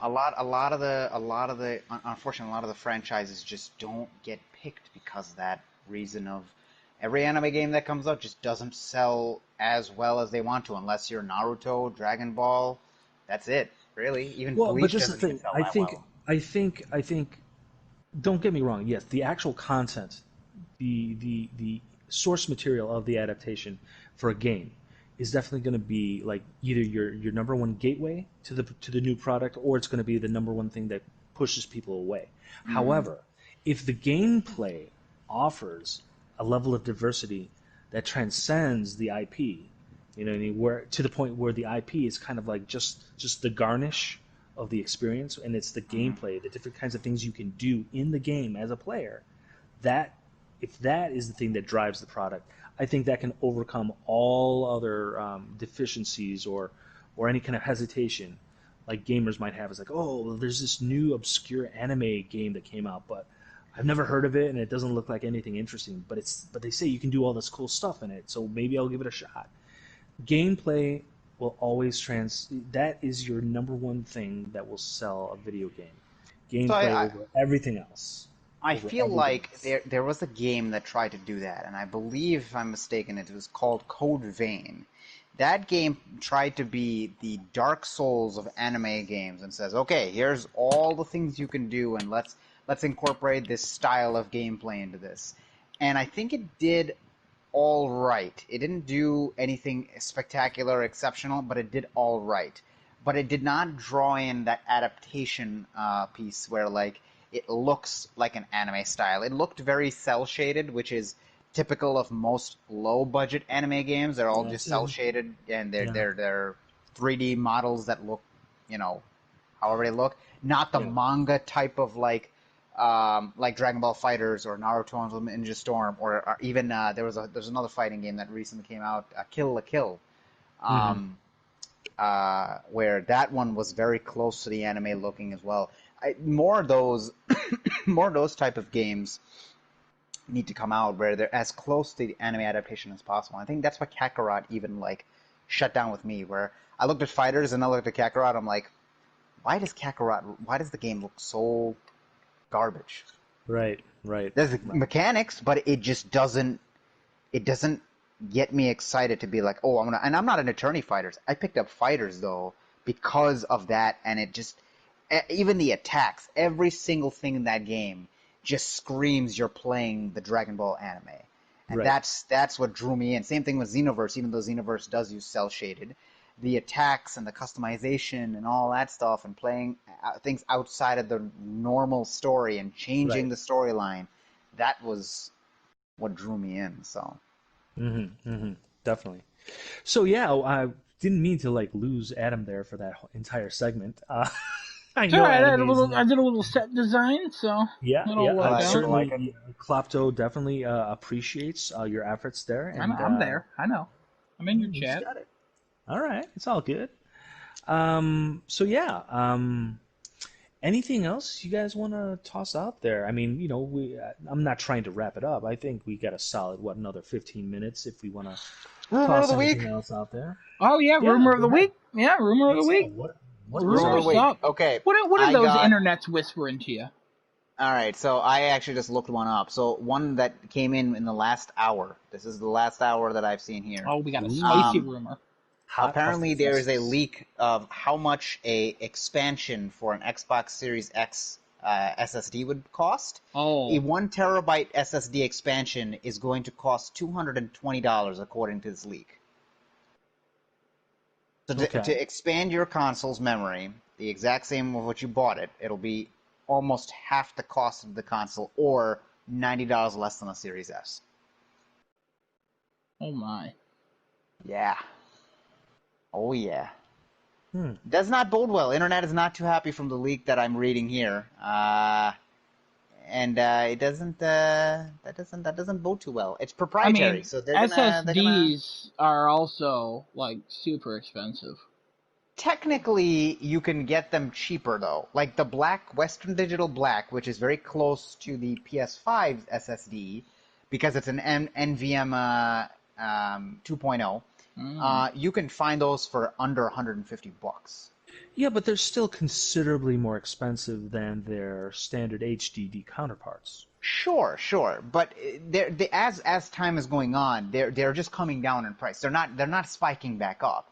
And if they're gonna charge $220, which again the main comparison is like it's $90 less. I'm sorry, $80, $80 less than a Series S. Like, I don't know how they're going to charge that for an expansion of a 1 terabyte. I don't know. I mean, but that's one of them. I don't. I don't know. Yeah, I don't really have much on this, honestly. The second one, also within the last 2 hours, has come out. This is a rumor of the price that is apparently going to be released tomorrow for the PlayStation 5.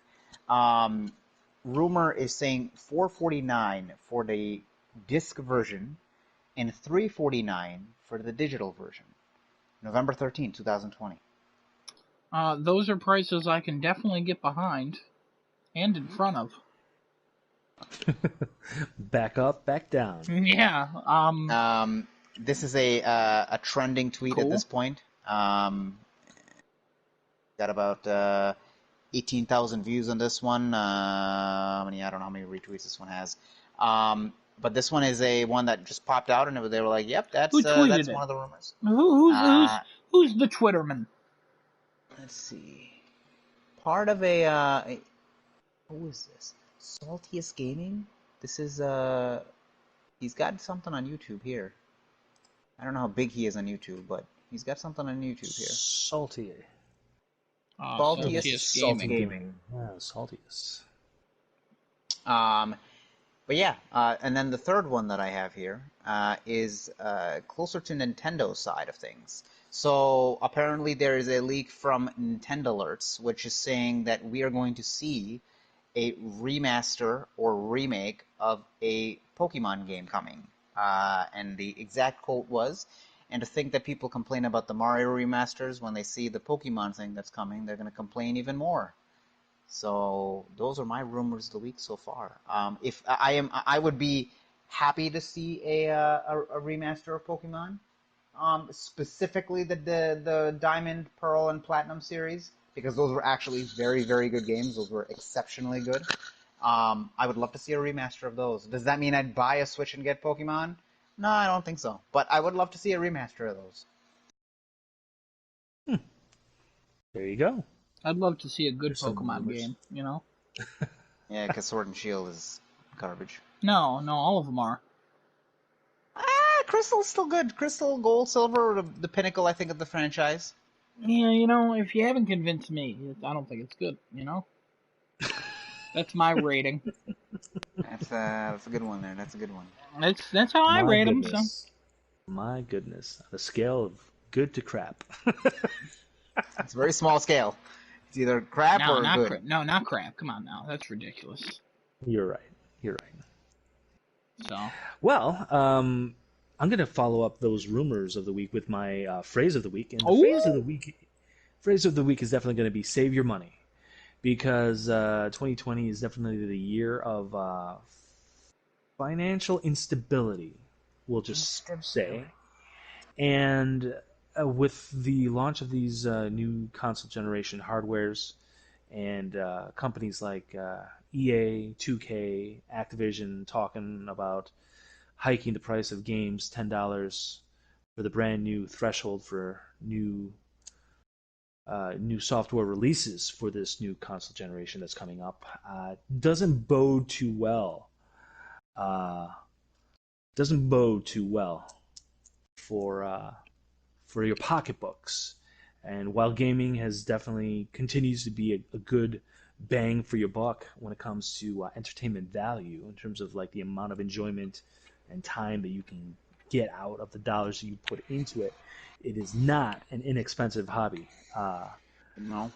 to get involved with, and it doesn't look to be getting any cheaper anytime soon. So definitely save your money if you want to be jumping on to this console generation day one. And also try not to sacrifice, that kind of money that you have if you're on a shoestring kind of budget situation. Yeah, don't sacrifice rent and like food for the new Xbox or the new PlayStation because it's not that hot. You can wait. I don't think that's what most people are skipping rent for. It's more the simps doing that, so that's not really gamers doing that. Wow. Whatever. I'm just saying, if that is possible, it's conceivable that could be a possibility for some people out there. And I'm just going to suggest, I'll make a kind suggestion that you shouldn't have to do that because these guys, this console launch is just not, it's just not there. It doesn't have that desire. Are you saying there was a console launch where it was worth sacrificing rent or food? No, but I'm saying that I'm saying but this year in particular is a little extra sensitive in that regard. So if money's an issue, some rent payment for that Miles Morales. Nah, man. Okay. Now, if I can have a counterpoint payment for that Ratchet and Clank, if I can have a counterpoint to that, if you got to save your money, don't watch us. We want all your money. Give us your money. Yes, please. Donate Patreon, OnlyFans. Adam's got an OnlyFans account. Hey, I said we're keeping that separate. God. Right. Daddy's got to make his money. But anyways, makes his money selling thigh pictures. $10 for a jiggle, $50 for a wiggle. That's hit me up on OnlyFans. There's a difference. There's a $40 difference. It's value. There's value in there. Listen, there's a lot of value in there. You want to see some rolling action if you're talking about hundreds of dollars at that point. My bed's up against a wall, so I gotta roll like twice to get off of it every day. So You want to see check out those check out that sensual OnlyFans rolls. triple cam open. I have no idea. I have literally Open no idea. rectum. Oh, what? No. My No, no, goodness, no. no, you're gonna No, have to that got pump the too far. brakes. Come on now. Pump the brakes. Come on. Pump the brakes. There Right are there. children watching, probably not. The brakes got cut Yo, think hours of the ago. little angels. Think of the little sisters, man. Well, the don't think of them sisters. when you have your rectum open. I have to be honest with you. That's messed up. No, don't no. It's messed up, Giuseppe, but, hey. It's not the Listen, weirdest whatever thing. you're into, bro. Whatever you're into, man. Don't put this back on me. This is all Genesis gutter trash. All right, anyways, I think what Giuseppe was trying to say, if you're poor, quit. You're done. Stop playing games. You gotta figure out some I'm shit not in your saying life. that. That's what you're I'm not saying that. No, we got what I'm you're saying. We got what you're saying. You just If don't you're have poor, to jump onto these. You new gotta go rob a expenses. bank. You gotta go do something to Ooh. get some money. Yo, Now that's a message I can get behind. If Yeah. if you can't get some money from grandma, you better take some money from grandma. You know what I'm talking about? You get that money. You get Your pocketbook, PlayStation she can't 5. chase you down. It's PlayStation 5. You've already owned the other PlayStations. You might as well. You gotta own it. You know what I mean? My Yeah, goodness. Take out a small yeah. personal loan or remortgage your house. If you remortgage your house, then the house is stuck with the bill, not you. So Absolutely, it's absolutely. Homer Or- Simpson logic. You just refinance somebody else's house. Oh, Ooh. now he's thinking outside the box. There you go. Or Ponzi scheme a house. I don't know how you do that, but There's Just a get way. people I'm sure signed up there's a way. thinking that they're all going to buy the house. They all put there's the gotta money be a down, way. and then you run away with the money. Or become Absolutely. a contractor, get a lot of jobs, and never complete any of them, and then move to a different state and do the same thing, and you'll go scot free for like 12 years until the first Right. state catches up to you. And then you go to jail for a few years, but when you get out, you can sue for restitution. You get more money. That happened in Florida. It's a real story. Look it up. I was going to say just leave the country after the 12th year. I mean, they can't chase you after. Ooh! Yeah, but your PlayStation's tied to the country you made it in, so you better think ahead. Well, you got all that money now. You could just go to the country and buy the PlayStation you want of that country. No, I mean the system's not region locked. Well, 4 might be region locked. I know 3 wasn't, but your network is. Like Oh. my network, my starting too late. That's a UK account that I have. So neither here nor there. Anyways, Moral of the story is do whatever you got to do to moral get a PlayStation of the story. 5. No, real moral of the story. If you want it, buy it. If you can't afford it, obviously don't buy it. But if steal it. if you're looking to Definitely no us for pressing advice, then clearly you've not made the best choices in your life. So Well, you do let's you, be man. clear. If you're looking to Giuseppe for Or- advice, that's different. If you're looking at me and Adam, no, that's not. No. Well, That's- no, No, all of us. If you're looking to us for advice on anything, Actually, if you're looking at We me consider. for advice, don't ask me. I'm a scumbag. Ask these two guys. They'll give you proper advice. I actually don't know him legally. Yeah, see? They can't legally know So. me. It's just, I'm an acquaintance more along the line. I actually married him, so I don't have to. Adam, testify against him. you're in the chat right now, correct? The crafting a chat. No, I got out of it. But Oh, you got out of it. Well, there's Well- nothing to do during the anime thing, so I jumped in. Klopto requests for you to jump. So Oh, jump. What does that mean? How much money is that going to cost? no, to jump your character. Like just. How much money is that going to cost? There you go, That's the question Oh, I'm all asking. right. Well, there you go. All right. Oh, there it is. So Klopto, Hey, you better come hey. back next week. there you go. We want Sign up for his OnlyFans. He needs that money.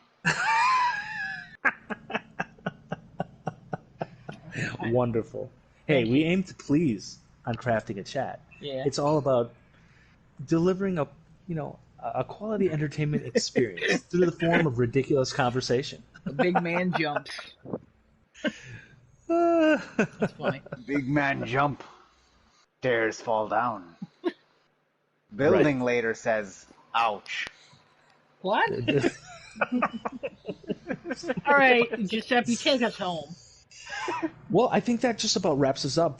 This is what, our 7th episode? now? What do you 6th do? episode. This Oh, is I'm why sorry, you I'm need to jumping go right back ahead. through, make thumbnails, label your episodes. Come on now. Yeah, I'm totally gonna have to take you up on that. What the hell was little that piece sound? I don't know. Me Somebody's, clapping. Oh. Oh, I thought somebody was slapping people in the background. I mean, that's also the No, case, no, though. that's later when I'm on OnlyFans, guys. Come on. Ah, Yeah, got come you. on. All right, no, that's all good. Slap them Hey, but cheeks, make them peaks. You know what I'm saying? oh my goodness. So, hey, so just recapping our conversation really quick. We started with a little bit of Tenet. We got a lot into Xbox Series S. We talked a little bit about anime, which was an unexpected twist there. Thank you to our loyal viewers and subscribers, Mr. Klopto. Special shout outs to you. Woo! And I like it better yeah, than Desunoto. yeah, where's Desunoto? I mean, we're gonna have to get I don't that. know. One, I don't see him we on. can I only see. hope that he sacrificed his food and rent check for something, and now he's dead in a gutter somewhere. You know, A lot of love for Desunoto from Mr. that's the Adam. hope and the prayer that anybody can ask for. And with that, we'll leave you all of our millions and millions of loyal viewers and subscribers out there to take it easy, take it chill, take care of each other, and be good. Stay safe. Twitch.tv Public slash free. miners and hoes. Bye bye. Bye!